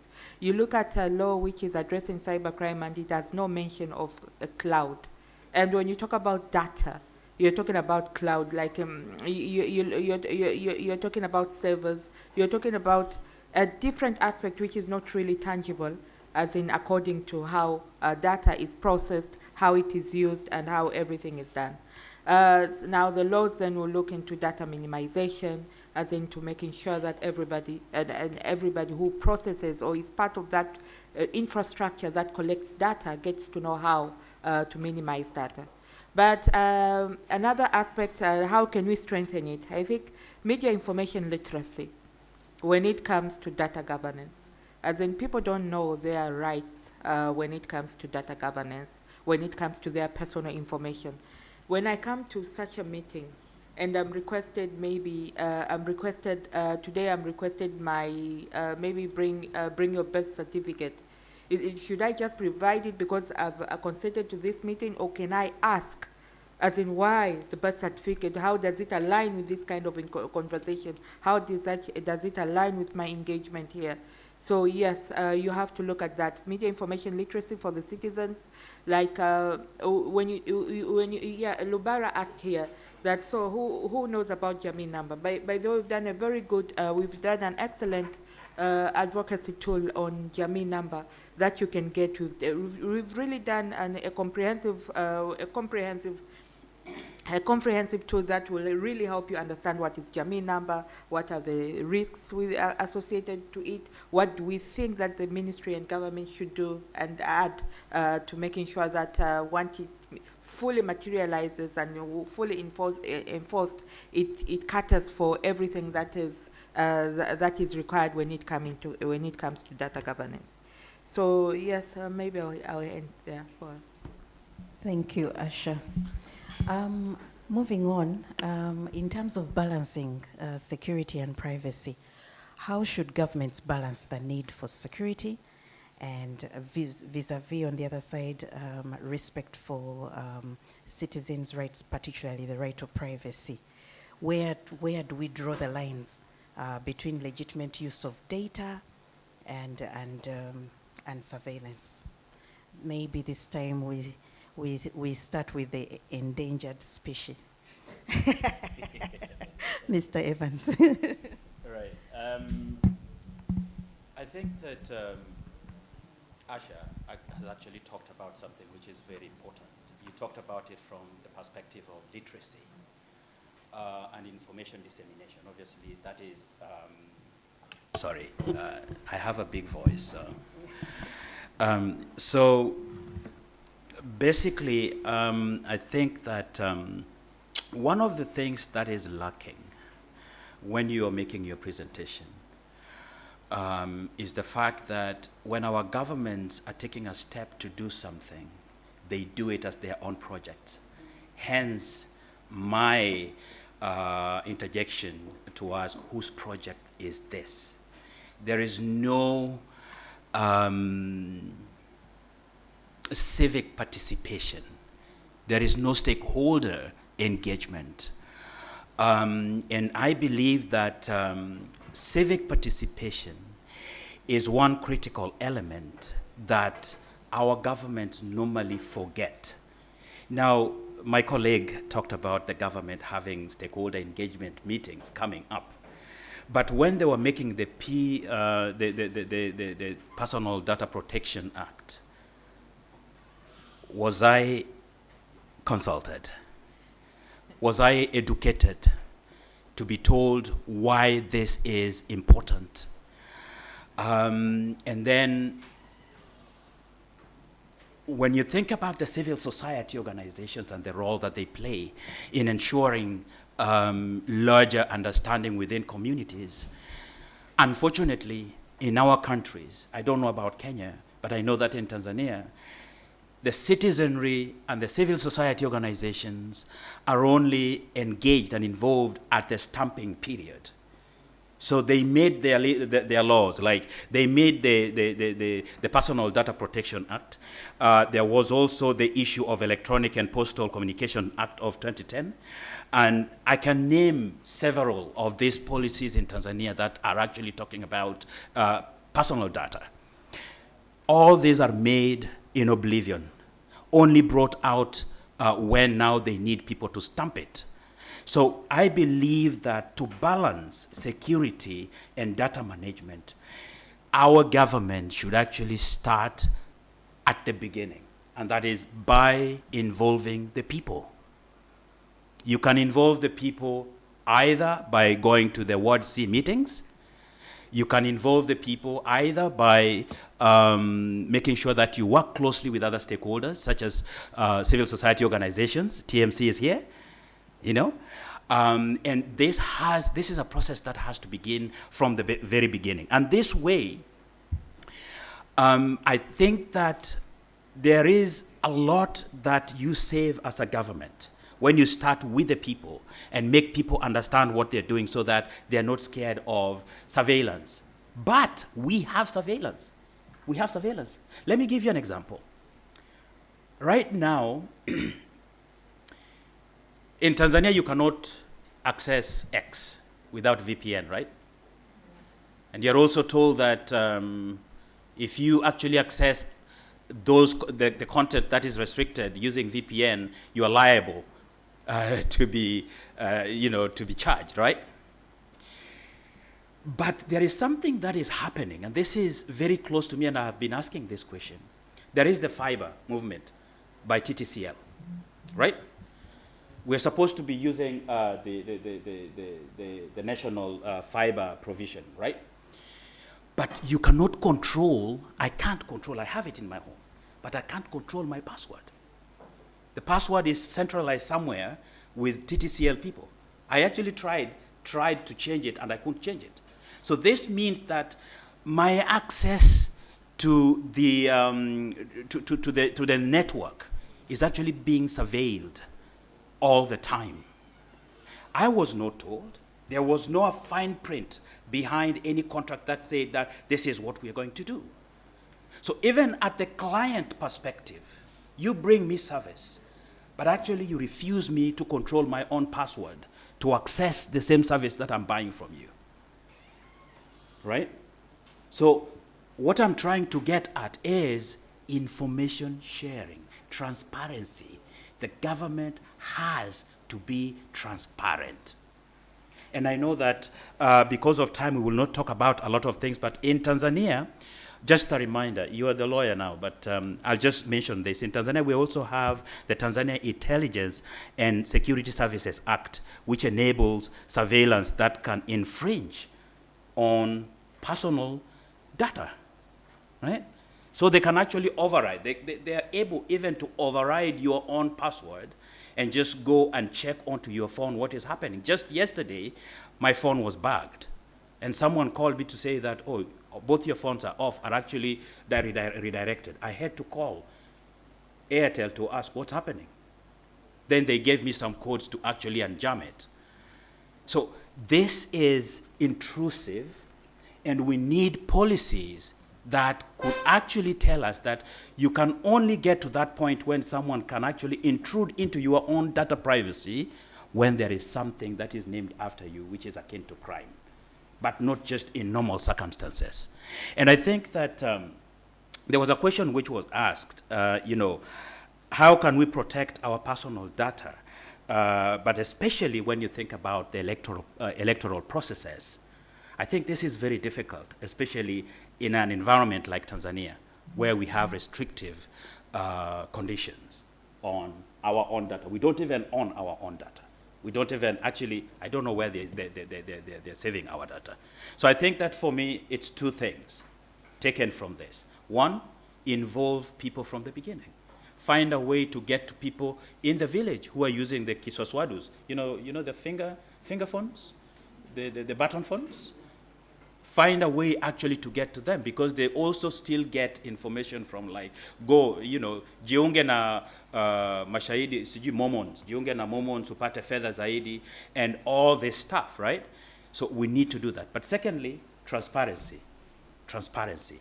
Thank you so much. Thank you. Thank you, Evans. Maybe we can hear from Asha now. Okay. Yeah. So, yes. I think data impact assessment, we talk about data impact assessment a lot, but it's not being implemented. I believe, for my end, I believe that data impact assessment is required by all bodies that curate or process massive data. Like we need, every quarter we need to have banks given a data impact assessment. We need mobile companies giving data impact assessment. We need the government to give data impact assessment. So yes, while we talk about it, I know that not enough has been done, and it has no mechanism. I don't believe there is any legal mechanism or requirement that requires that data impact assessment is a requirement of all these bodies. So I would say that is one of them. But I would say that is one of the ways of balancing privacy and data management. The other aspect, yes, is the independent oversight. We have it already. Is it working? Is it not working? It seems to be working, because I remember, like I think 2 or 3 months ago, there was sort of a statement that showed that if you have to log a query, you need to pay, because it seems a lot of people are logging queries and they were not completing to the finish line. So now, to minimize, to make sure that the people who are complaining to the commission really have genuine complaints, they've now put fees to it. They've associated fees to it. So it seems to be working like that.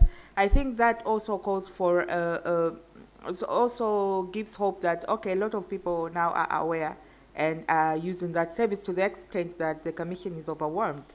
I would say, okay, those are the two things that would work well.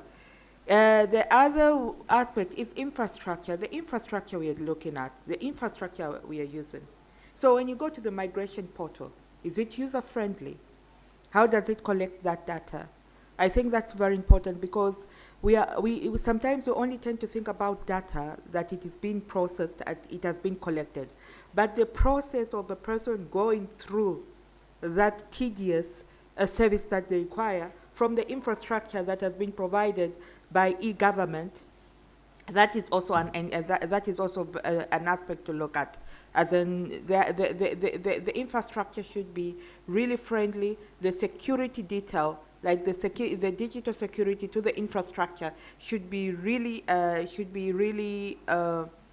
what do we call it, conducive, to the extent that it really protects that data. You know, sometimes sometimes you receive a message. Sometimes you receive a message from your phone, from random people, random messages. It tells you that there is somewhere they've acquired that information and they've acquired that data. It might not be, maybe not through an infrastructure board of system, or maybe it was collected through paperwork at a several gate or whatever. But it also shares in how this data, how this data which is collected has not considered the principles of data governance. The other aspect I would say is technical skills. We require technical skills, like the people who are operating them, the people in the industry, in the ecosystem, whether it's CSOs, whether it's experts, there needs to be an acquired skill that can help into making sure you understand what is privacy, you understand what is data, you understand the principles that underlies towards governing that information and data. But then again, it also, in a way, you also work as ambassador. Because when you are in an area where such components which are sort of new are being practiced, for instance, you would say, everybody who is here, we are taking photos, and we are taking videos, and we are taking pictures. Please, we need you to identify, maybe from the previous invite, which usually Janet does. I'm hoping you did as well at this time. You explained that the event will have pictures, it will have videos, and hope you don't mind that if we get to publish that kind of pictures, or the video that was not there. And maybe, yeah, maybe now to go back to that, if anybody is not comfortable with their picture being published, please raise your hand right now. Yeah. So yes, governing data, looking at data, processing it, and however you look at it, I think that's very important. But now, how do we, okay, these are different items. How do we come or how do we devise a mechanism that is workable for all? Now that comes through multi-stakeholder conversations, because you need to present, as multi-stakeholders, all need to present the kind of information you collect, what kind of challenges you share, and what needs to be shared, what needs to be, how it needs to be addressed. If you're a mobile company here and you're a civil society here, what kind of challenges do you face in mobile companies when you collect data? As a civil society, how can I address? You might find that you find solution-oriented approaches and frameworks to go forward through multi-stakeholderism. Thank you. Yes, Advocate Fatma. So I think maybe I'll just add a few points. I think the two past speakers have given great insight. One, you did ask about legitimate use of this data that is being collected. So from a legal point, yes, there is a legitimate use, and what is legitimate is something that is lawful, and under this collection, I would say the law has clearly allowed the government to collect data to identify people. So there is a lawful basis, I would say, for collecting this data. However, when it comes to security issue and privacy issue, I think having that balance is quite tricky. And I think not only in Tanzania, I think across various nations, there's a struggle in maintaining that balance. And so, but specifically Tanzania, I would say, for instance, one of the things that I think normally makes entity, whether public or private, to adhere to the law, to adhere to the standard, because we can have the transparency, we can have the requirement for accountability, but then if there is no strong institutional and enforcement framework, no one is going to observe it. I think we have had banks over a long period of time. So has anyone ever had that a bank has suffered a breach? Yeah, but they usually really hide. Yes, like this is something that you'll never even hear about.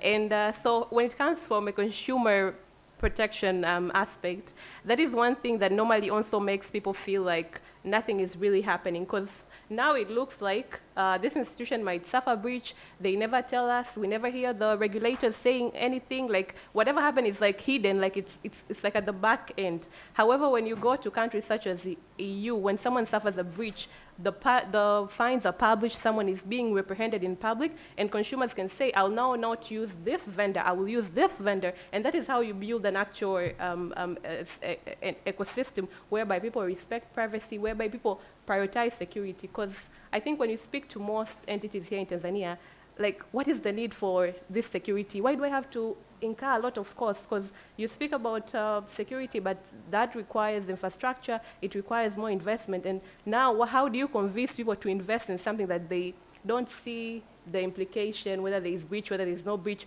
whether people's data are being misused, whether they're being repurposed? And so I think the lack of enforcement and strong institutions that can really adhere and enforce this security standard is one of the problems. I also think we have we talk about security standards, but maybe we have the IT and cybersecurity experts here. Do we have standards that are vetted and approved, maybe with regard to privacy, with regard to data protection? When we're telling people to adhere to security standards, what standards are we referring to? Who has approved them? Because I think institutions also normally ask this. So you're telling us we need to have security standards. So with regard to privacy, are we going to use the ISO framework, the NIST framework? What framework do you have?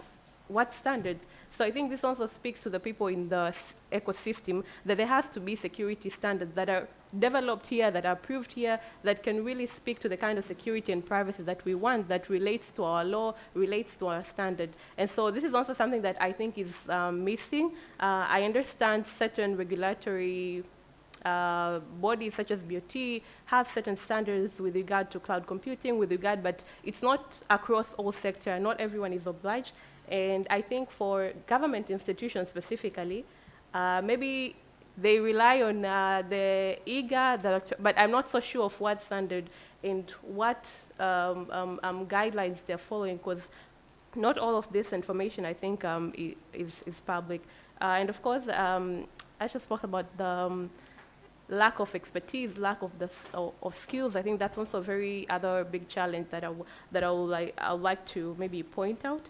And then when it comes to the law, so it was spoken about public participation, and I think normally we have seen the government called maybe sometime for stakeholder meeting. They're normally rushed. The Tanganyika Law Society will be told, here is a law, maybe review 1 week or 3 days. And even when people give their input, the law comes out the same.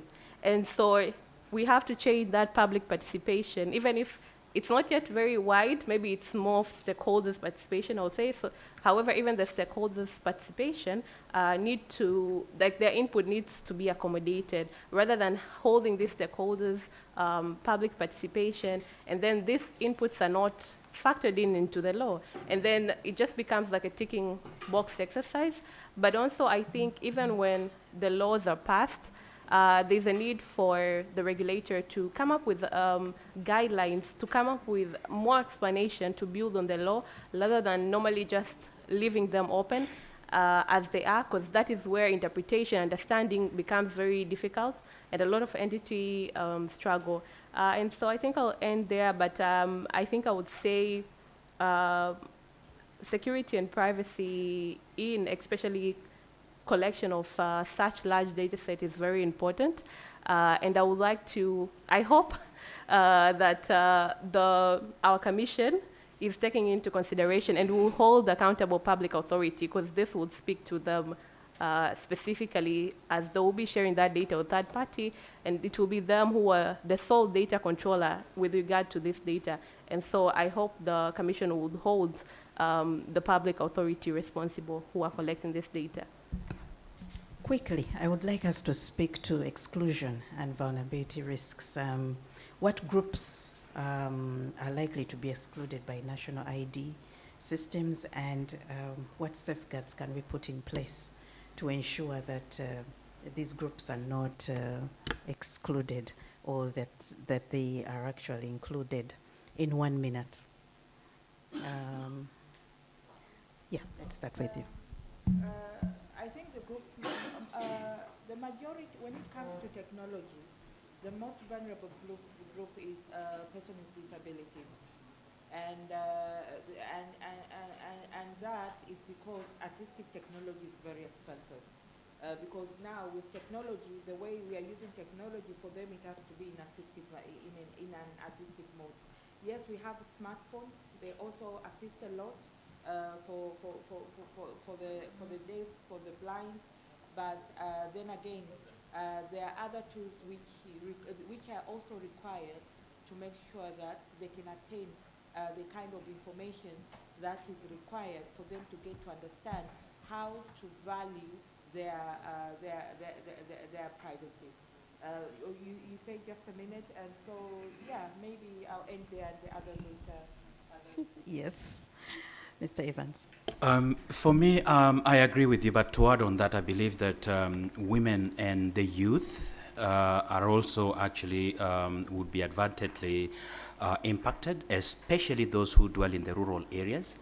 As we know, in Tanzania, as it is today, there are people living in Dar es Salaam who do not have the national identity cards. And the stories that we are being told are so many. So I'll just say that those who live in rural areas would actually be marginalized in the process. Obviously, they're already marginalized within the digital divide, that most of them actually do not get such services and cannot actually access information as we do. Thank you so much. I think I'll add to a group that is normally forgotten, old people. So when you look across Tanzania, a lot of old people do not have even NIDA. Some of them it's difficult for them to move, it's difficult for them to have this ID. And so I think there has to be a consideration to the older generation and how they can obtain such identities.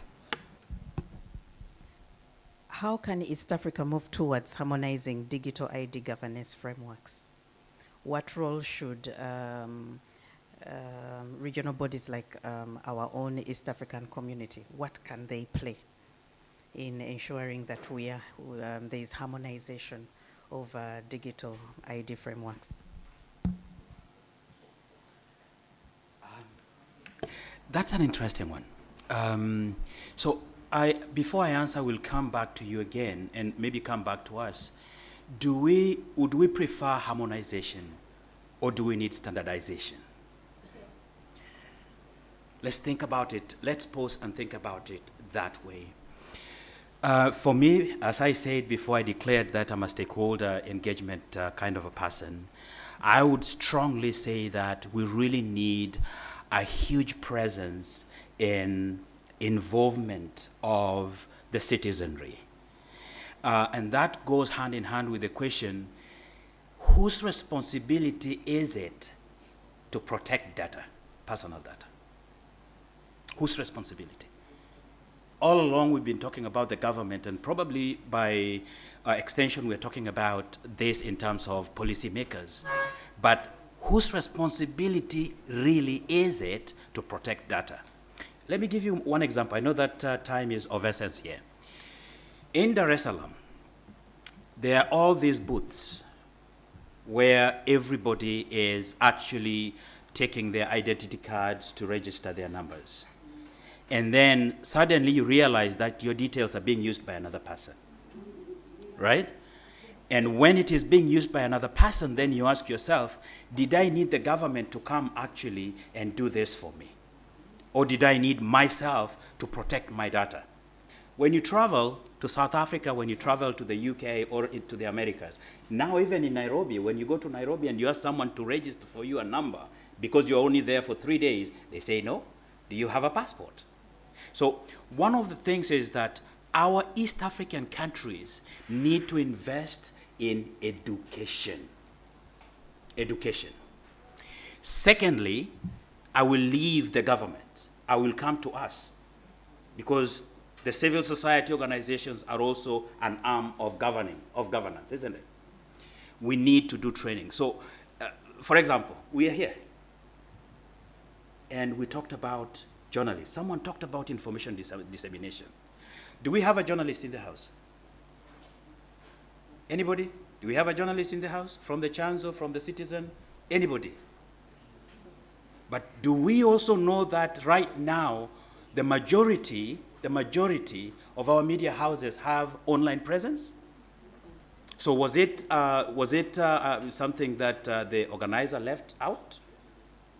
Are they the unwanted witnesses who should not be here?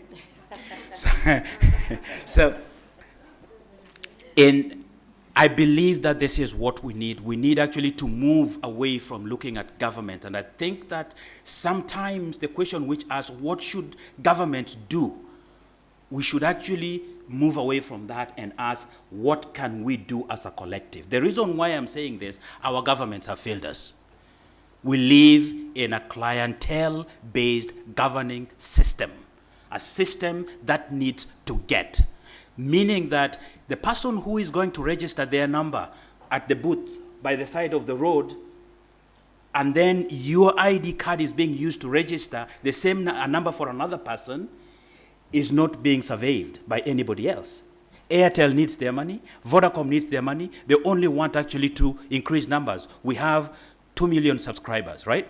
Is this the government issue? No. So I don't want to go into semantics, but I believe that we need education, one, and then we need also to see how that education can result into people taking charge of their own personal data. Thank you.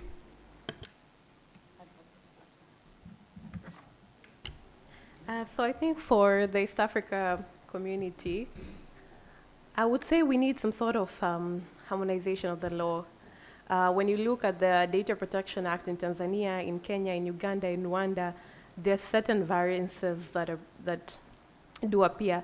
I think we have the SADC model law on data protection. And so, although the countries already have their acts already, and so it's going to be difficult to harmonize, but I think there has to be a framework. It doesn't have to speak to the specific, but maybe provide on digital IDs.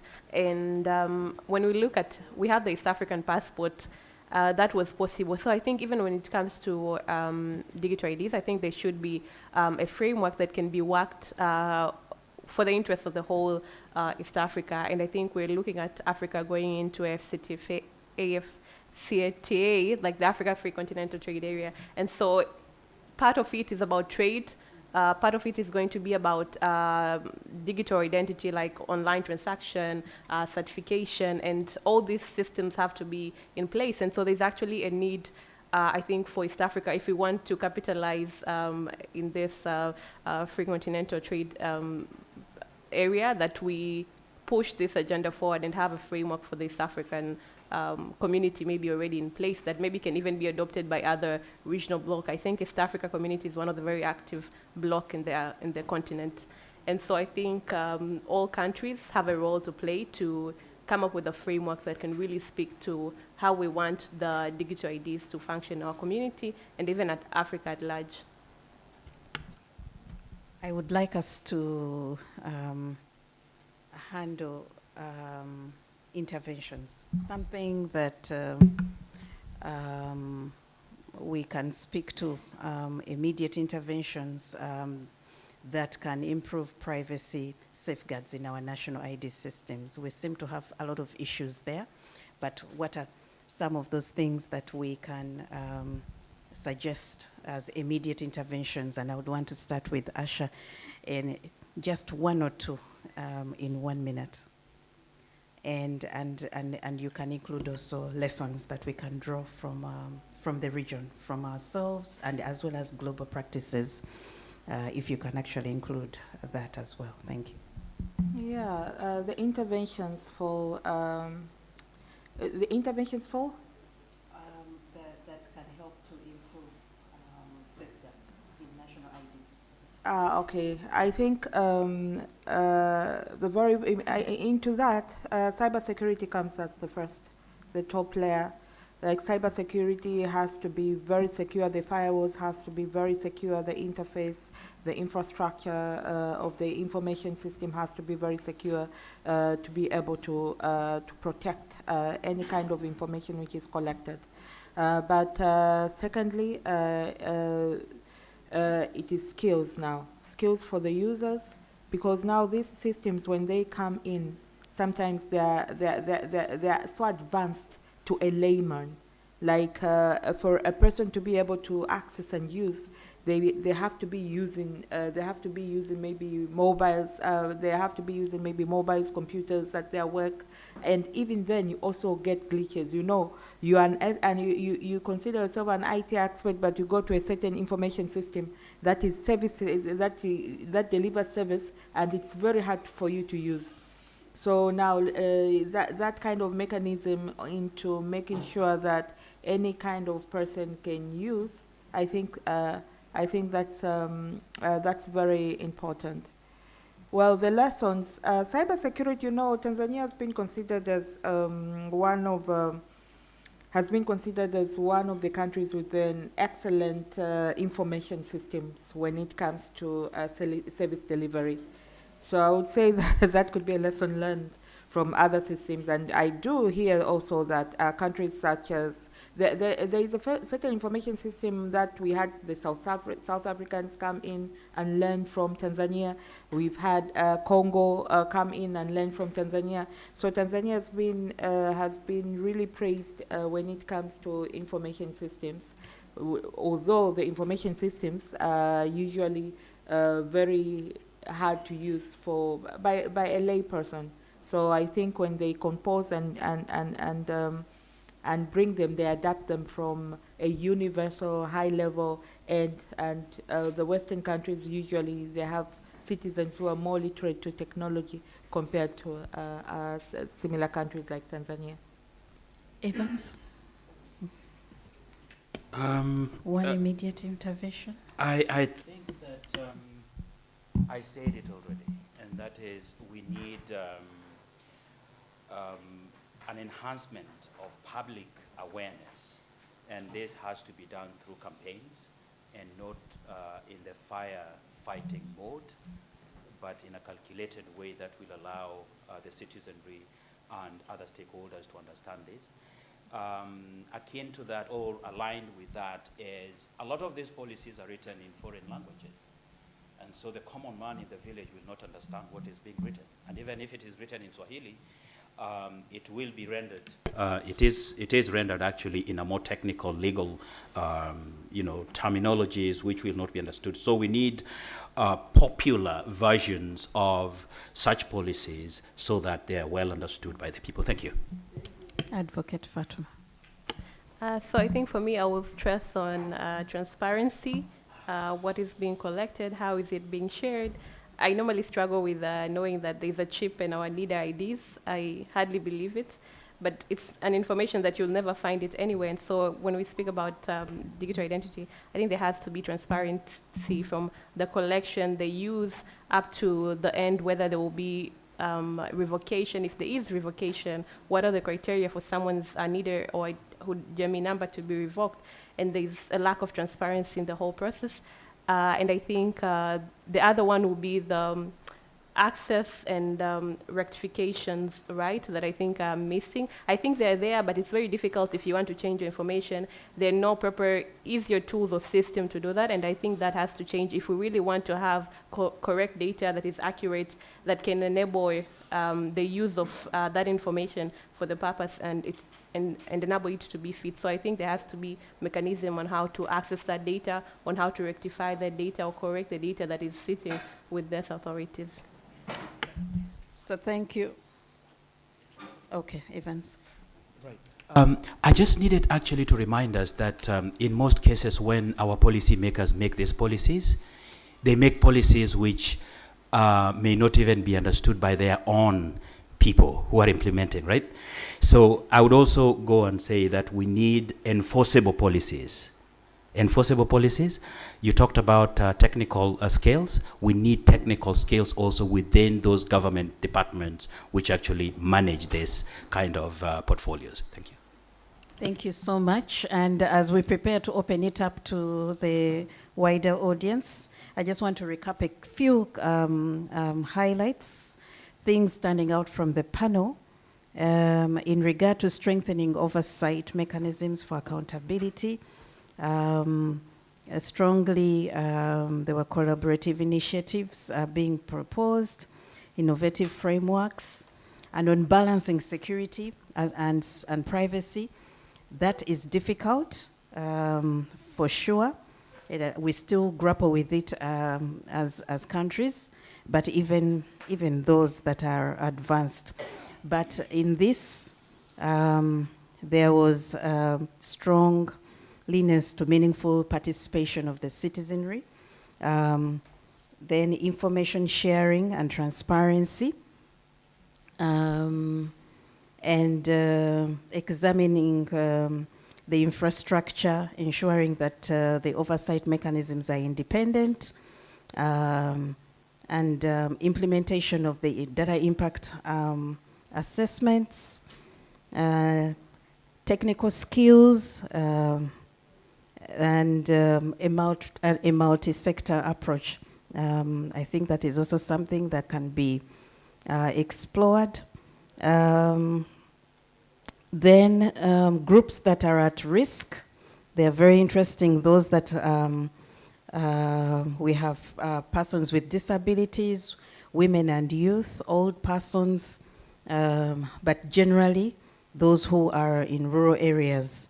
Harmonization and standardization, very interesting aspect there. I think it is a mouthful in the sense that yeah, you don't know whether one would actually be able to address our concerns and the other not.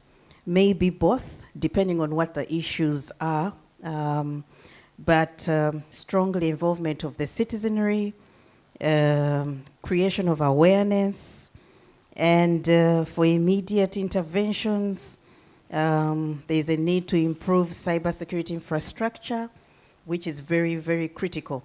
Cyber infrastructure is very critical for the biometric data that is being collected, being targeted by the current nature and design of the national ID systems as they are in right now. So cybersecurity infrastructure is very critical. Skills for the users, yes, and probably this begets the issue of engaging the tech providers as well, and it takes us back to also the multi-sector approach and multi-sector stakeholders as well. Lessons. Lessons. There are lessons to learn from the information system of Tanzania, but transparency in the data collection process, in the collection of the data, processing, storage, come in critically in enhancing safeguards for privacy.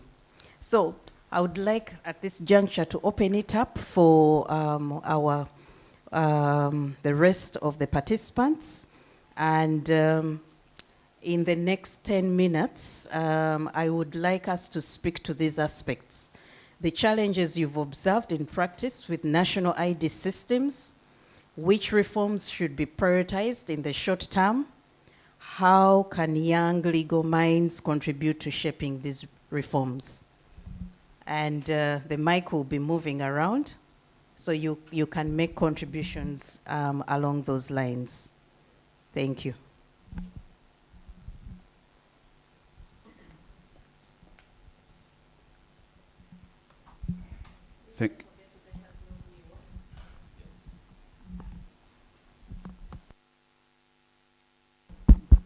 Thank you, Madam Chair. I just raised my hand first because I may be leaving soon, so I didn't want to leave without making my contribution.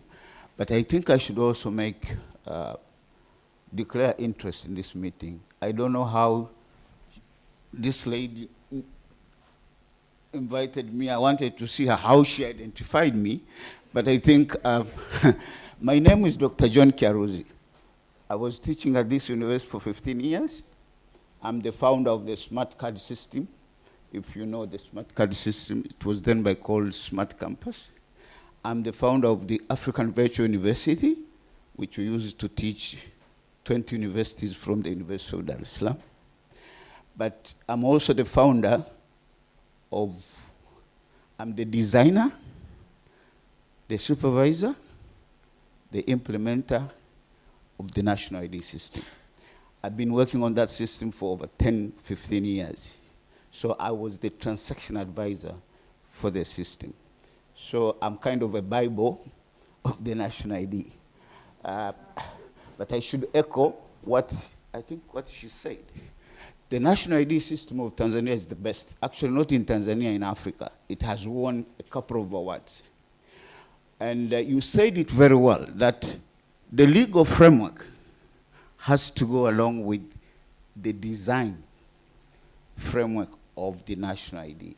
That's paramount. The way you design the national ID and the laws that come on top are paramount. And the national ID has got 14 components which we designed. The legal framework was one of the components.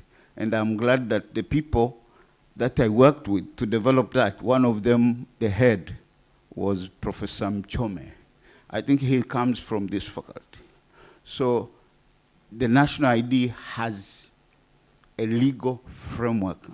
People should find a document called the National ID Feasibility Study.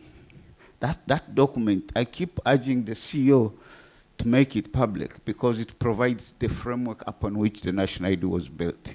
And the main difference between our national ID and most of these African national ID is that our system recognizes the national ID having 3 assets. And people don't want to talk about assets, but the assets are safeguarded by law, they are protected, and they put all the legal framework around it. Tanzania, we have 3 assets. Most countries have only 1 asset. The first asset is the server that protects the data, the database.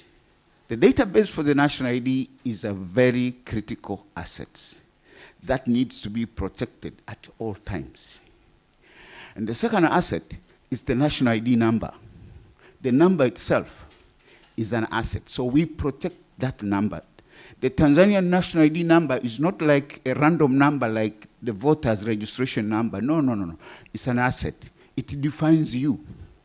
I think you will find that the first few letters are your date of birth, actually. The year, the month, and the date. The following 4 digits are when you are registering, where were you?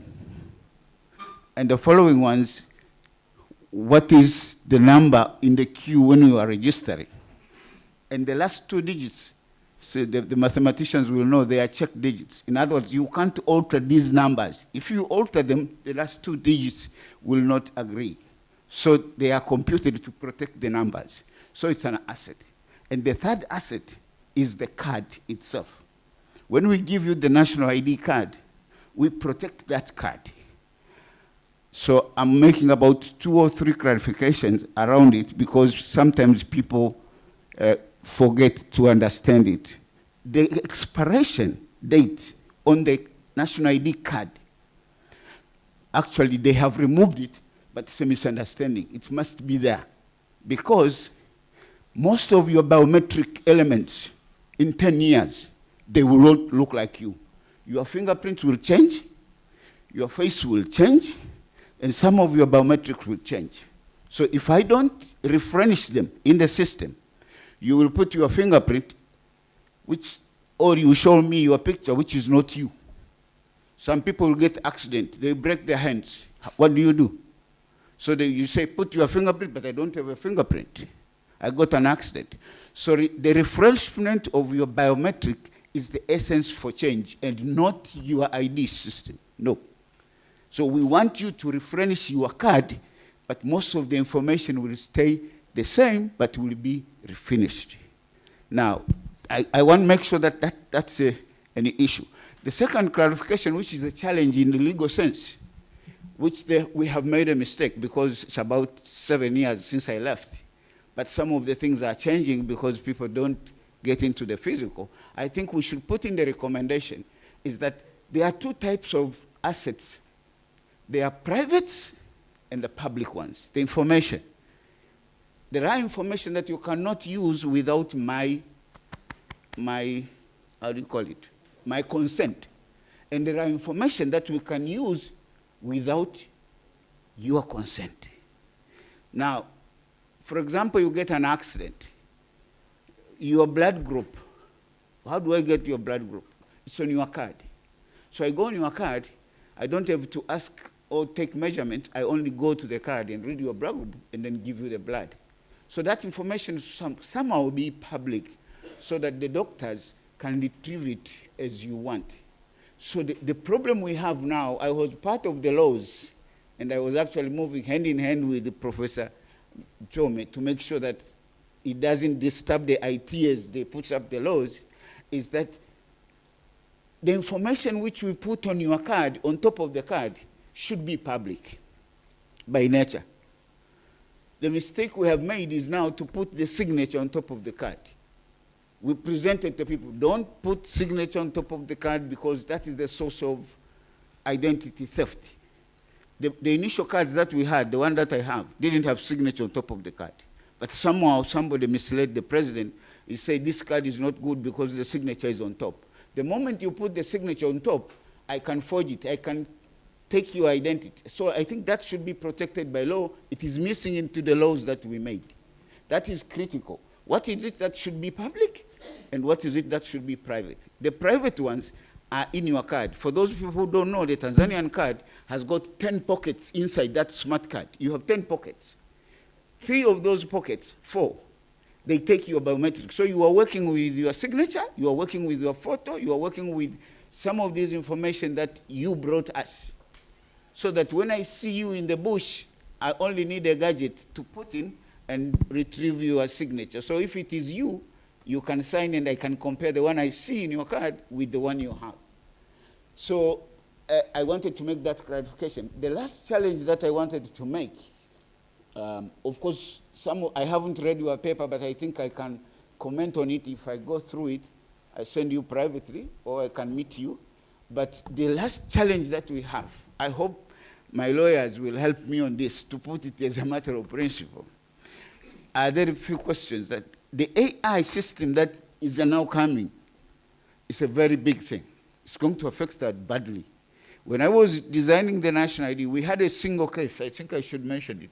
You see, we are asking you in that questionnaire, what is your name? Who is your father? Who is your mother? And you keep filling them. And then I fill in the same form. My son fills in the same form. And another guy filled in the same form. We realized that the father has declared 3 sons and 2 daughters. But in reality, when we check in the system, there are other sons and daughters that he didn't declare. They were declared by their mothers and their sons themselves. So we can actually generate what we call a family tree of viewers without you knowing, by comparing the data that declares you as a son, as a father, with the data you declared.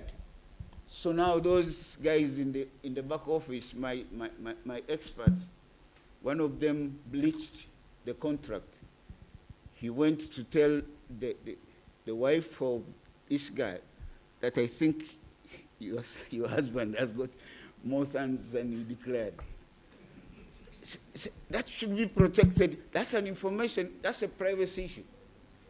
If that information goes out and the national ID is collecting all this data, you can generate an AI to do an audit trail about you and then retrieve so many other information that we never knew about you. So at whose consent? That information is the back office. We won't tell you, but you can generate it. So I think there should be a law that protects the private information that I gave you, my information, against being declared public unless we go to the court. That thing is missing into the Tanzanian laws, but it's coming. With the AI, you just press a button and say, mark this guy. Tell me how many times he stole from the bank. Because every time you steal, there is a pocket that tells you that you have a criminal offense of this guy. So that is the last thing I wanted today to say is about information sharing. There's been a controversy about the national ID with the voters register.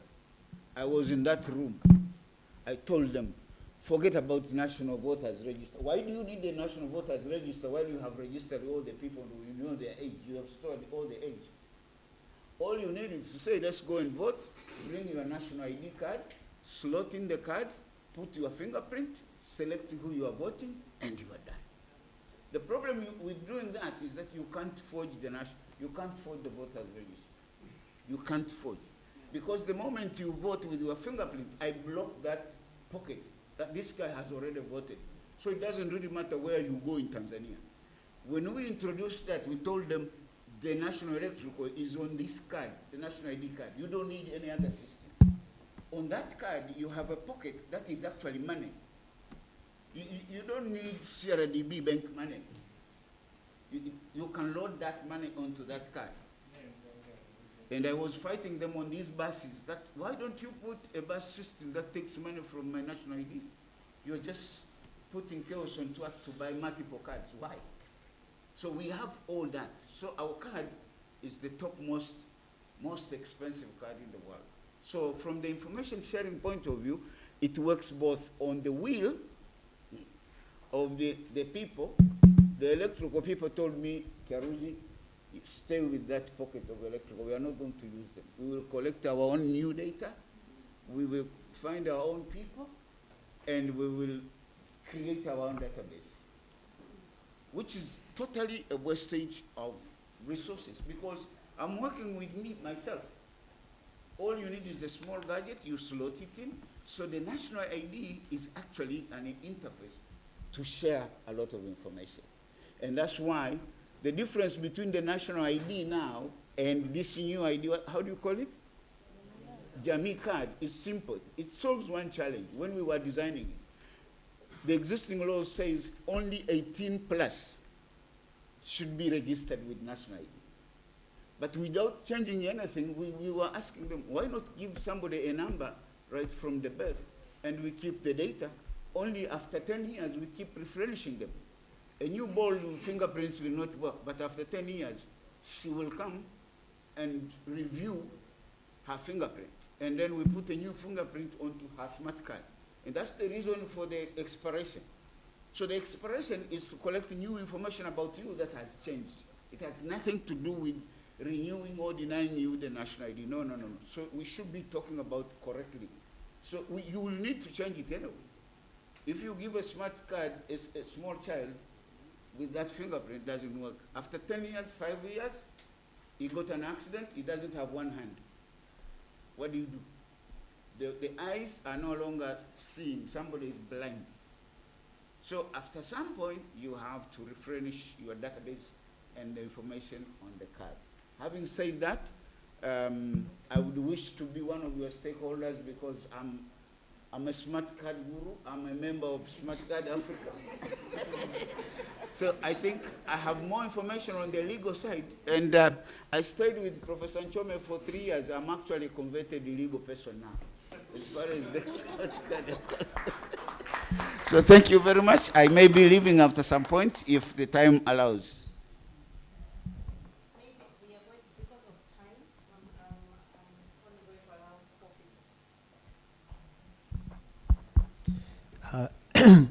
Hello, my name is Alembe Joseph. I am just stakeholders on this. So I have some question, and also I'm very happy that our smart guru is here.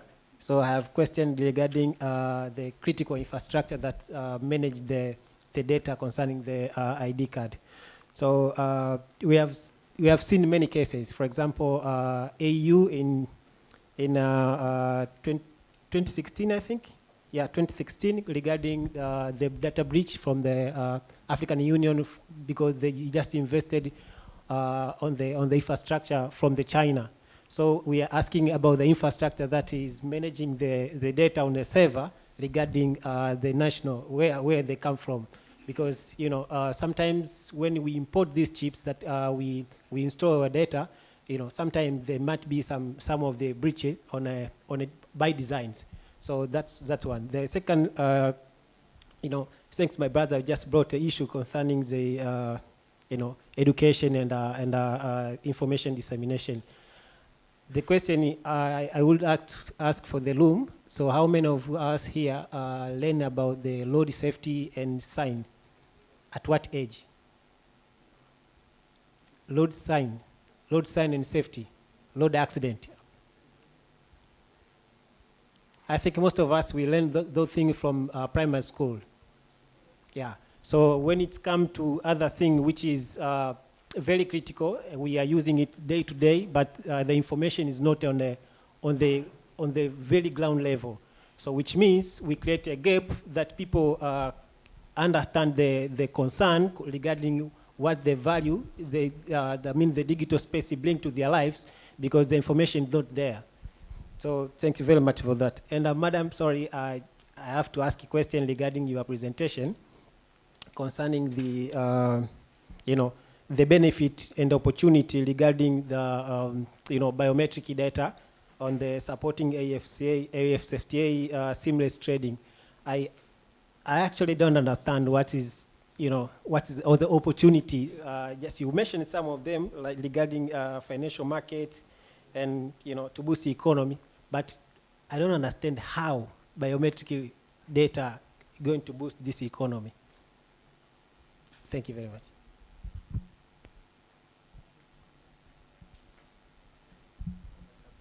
Good afternoon. My name is Ali Kilunda. I'm a lawyer and legal advisory from HMAC Law. I do have one question. I think it goes to representative national ID.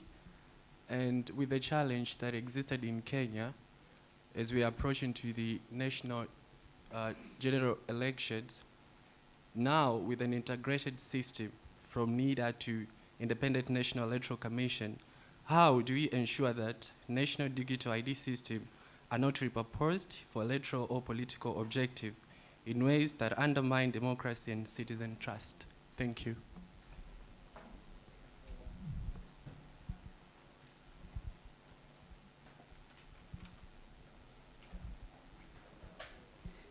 Good morning. My name is Dr. Petro Protas from the School of Law. It's nice to hear from Dr. Kiaruzi and everything that he has shared with us. I have a comment and a question. And my comment is with respect to harmonization of digital laws in East Africa, especially when we talk about the digital framework for national ID. I think the work had already started, and maybe the only thing we can talk about is how do we speed up the process. We remember under the East African Community Treaty Framework, we have the principle of variable geometry, where countries in East Africa have already agreed that at a certain point in time, national IDs should be used as travel documents. And as we speak, we have only 3 countries that are implementing that particular decision. We have Rwanda, Uganda, and Kenya, where citizens from these countries can travel by using national ID from one country to another. Other countries like Tanzania, Burundi, South Sudan said, okay, we will join later when we build the necessary capacity. So when you look at it, you realize that the work to harmonize the laws so that we can have national IDs that speaks to our people, that benefits our people, is actually ongoing. But how to speed up the framework has always been an issue, because some countries would agree to use national ID as travel documents and hide under the principle of variable geometry, saying, okay, you're not pushing us, we will join when we have capacity. And therefore, they hide that forever, and they're not joining. So maybe the debate should start being on how do we speed up this particular process and ensure countries are not hiding under this big bush and not implementing what they have already agreed. Now, on the part of the question, it relates on the practical aspect. I have heard about the paper, and it comes out clearly that one of the major challenges that faces the EAC partner states in dealing with the national ID, digital framework is budgetary constraints. Budgetary constraints. And if someone takes trouble to read Article 132, Sub-Article 4 of the EAC Treaty, those are the areas you start seeing some miracles. Because one of the miracles is How do we get, for example, resources to run EAC issues? And you'll be told resources will come from equal contributions of partner states. And the second part is what I hate the most, from donations. So we are expecting to get donations to run our own things. And you cannot count on donations because somebody can donate or cannot donate. That's the idea. Now, I would like to hear from us, how do we deal with the issue of budgetary constraints? Is the benefit, or are the benefits of the national IDs, for the foreigners or for ourselves? And if it is for ourselves, how do we get the challenge of budgetary constraints? How on earth? Can we solve this problem? Maybe if we hear a little bit from our panelists or whoever in the room, I think this would be really very helpful. How do we deal with this problem? Or is it really a problem? Or a problem is something else? Thank you so much.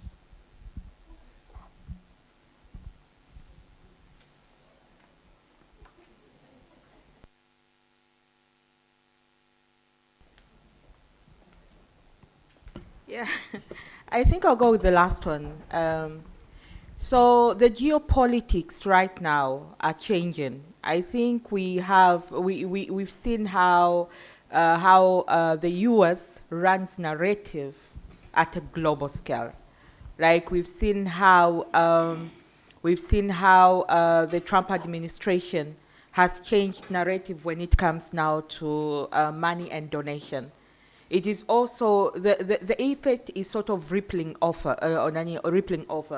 The EU is re-evaluating, if at all, the funds that are given, are supposed even to be given or whatnot.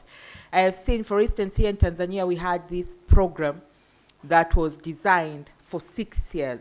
It was designed by, it was other funders, not the US, but it was designed for 6 years. It was over, I think, 29 million US dollars.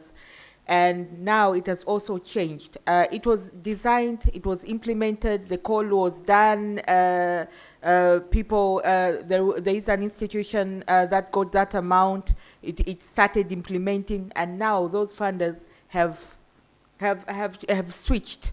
Like they've decided, no, that fund will no longer be used for what they wanted to use, and they're changing redirection. So I think now the discussion of now donor-funded initiatives, I think it's a big one. And now we also have to look at how do we bring our maybe African-based philanthropies, how do we create a new group of philanthropies from Africa?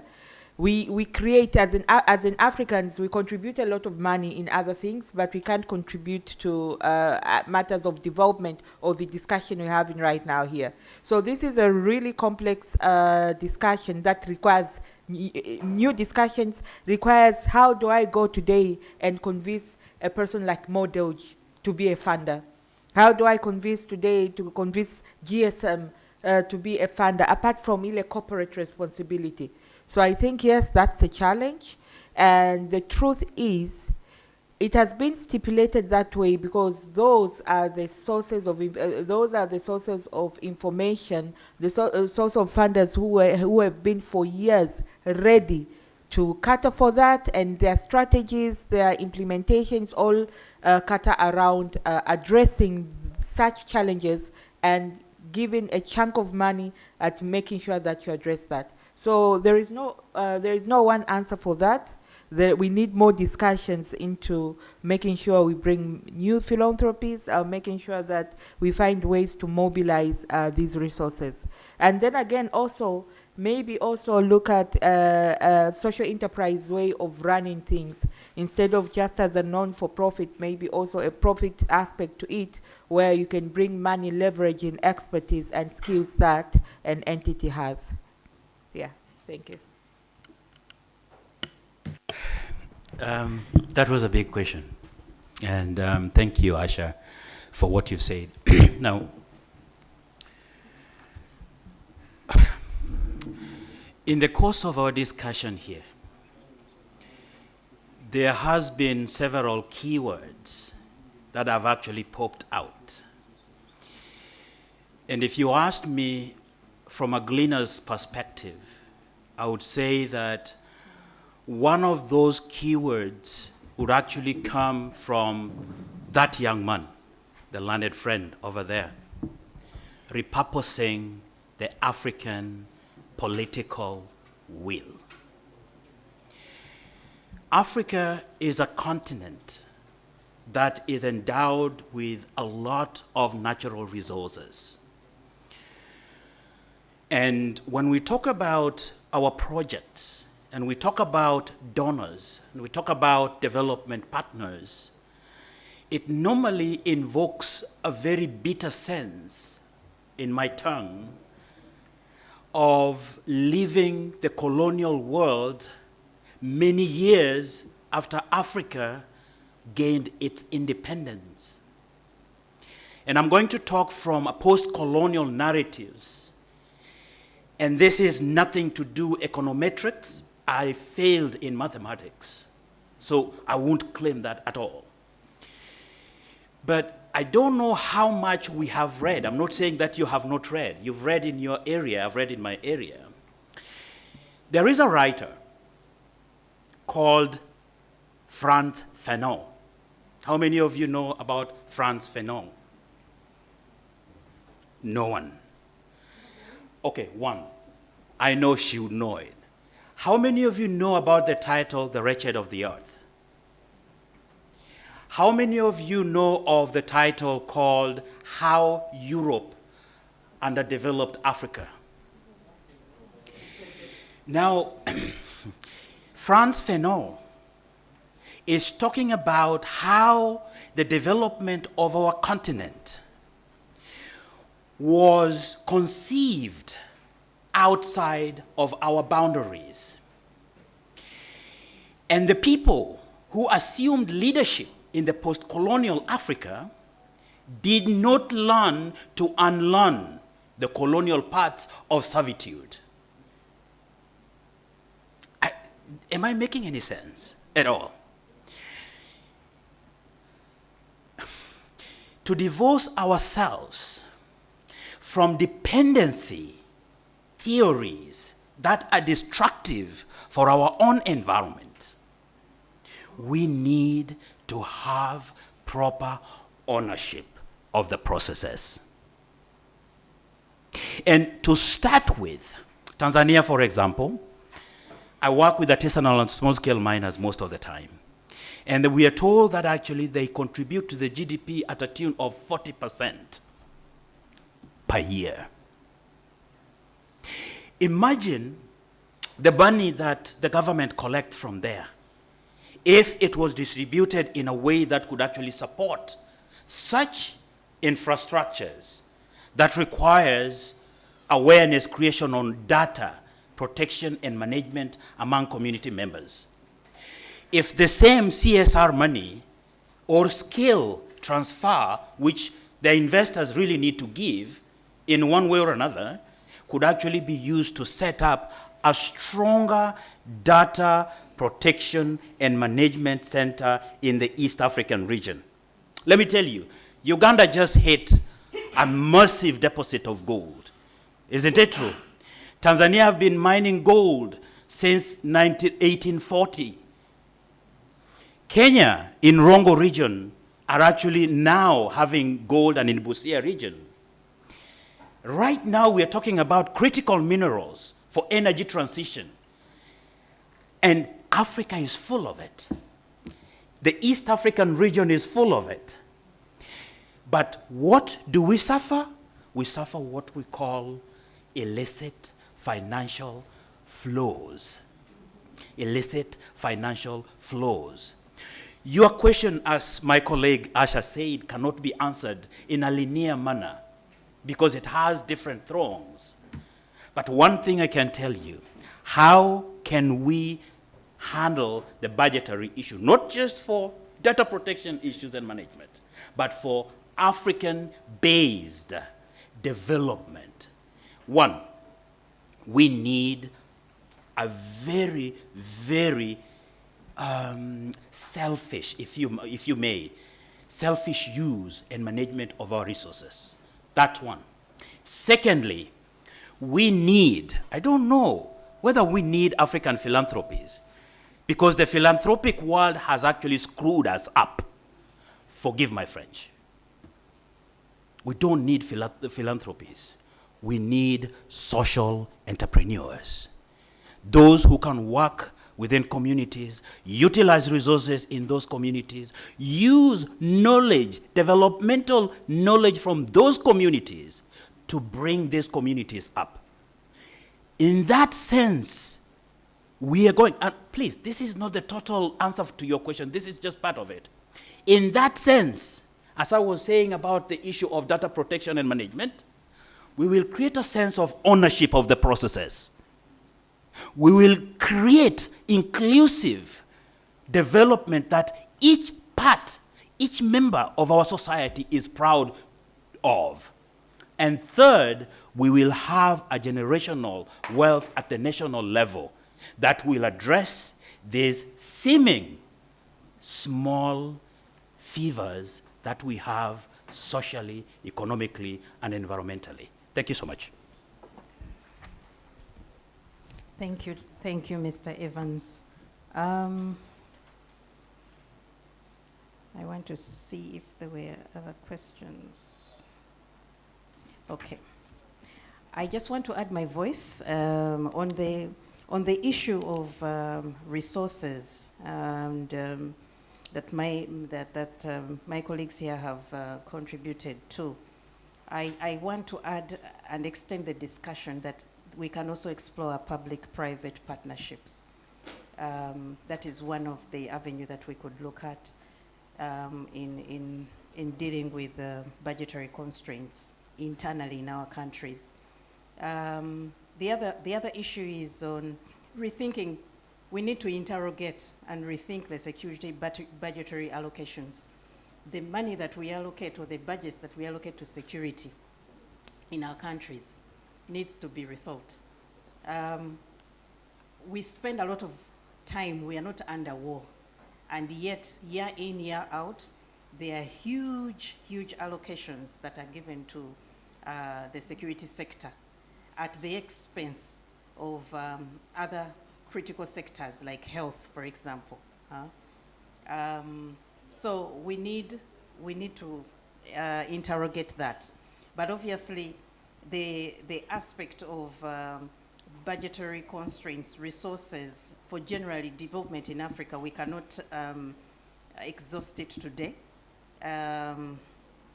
It's something that I appreciate the fact that we are talking about it now, but we should continue the conversations because it's a big one. And then the other spanner to I want to add a spanner to the works is that the donations, like Dr. Petros said, it's the aspect he really hates. But the funny bit is that the donations, most of our our national ID systems are actually not financed by our national budgets. Yeah. They are actually financed by donations from outside, and guess what? The snag with those donations is that they come with conditions. Half of the time, whereas yes, the national ID systems are good, but they come at a time when a country is not yet ready probably to take it up. But because they are asking for donations, so it comes as a conditionality. For me to give you this money, you need to put these systems in place. Obviously, this comes at the wake of what we've suffered for a long time with the conditions that have come with the funds from IMF, World Bank, name them. You know the culprits. And these are the gurus who are actually financing our national ID systems. So I want to leave that there and for your reflection. There was someone who talked about and asked how is biometric data important? How does it boost economy, or how does it boost the economy? Generally, national ID systems come with opportunities, and the opportunities already have been flying around in the discussions. With national ID systems, with the national ID already, we have observed and witnessed that there's free travel on national ID cards as opposed to passports in Uganda, Rwanda, and Kenya. This is not the case with Tanzania. You have to come with your East African passport and your yellow card. But also, when you have a national ID, you will be able to transact on digital platforms. You'll be able to, for example, the basic one is you're able to open up an account for starters. But then you'll be able to you'll be able to take advantage of opportunities in regard to accessing loans, in regard to digital payments that you'll be able to make without you necessarily requiring you to travel, for example. These are things that you'll be able to do in the confines of your country. And we can take lessons from India, Malawi, where biometric verification has facilitated a fingerprint that is linked, for example, to loan acquisition. Also, national ID systems have enhanced service delivery. With the national ID, you're able to access bank services. You're able to enroll in education institutions. You're able to access health services, even if currently, right now, even if you did not have necessarily an ID, you would not be refused medical services. But it is something that they would ask at registration, at work, at receiving you for admission to be served. Those are some of the things. So there are benefits really, and there are promises. But the issue is how is our data being handled? Do we have adequate laws that have safeguards to protect our data? Because a lot of data is collected, personal data. And moreover, with the scaling and uptake of the new tech that involves biometric features, a lot of biometric data is being collected. So we also need our legal frameworks to match up with that uptake to ensure that the biometric data that is collected is adequately safeguarded. With this, I would like to bring our meeting to an end. I will hand over to our MC, Robert, for that segment. Thank you. And I want to thank you also. I want to extend thanks to our panel members. Unfortunately, Advocate Fatma had to leave, but thank you so much, Asha. Thank you, Mr. Evans, and to every one of you for your participation and the contributions that you've made. Surely they will be taken into consideration as we finalize the paper and make it more richer and informed. Thank you.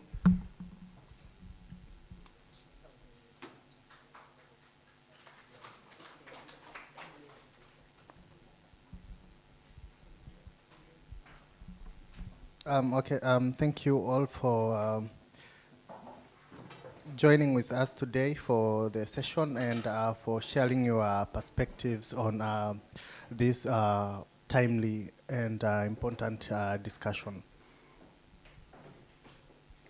So we are at the end of our session, and I would like to invite you, if you permit me, to have a photo for general photo for this today's session at the front, and after that photo we will be done. We will continue with networking and sharing, talk to each other on any issues which you think it's important, and we are still having some couple of juice that you can take when we are having this networking session. So I would like to, maybe you can come in. Are we having a photo here for the photographers? Photographer?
Thank you.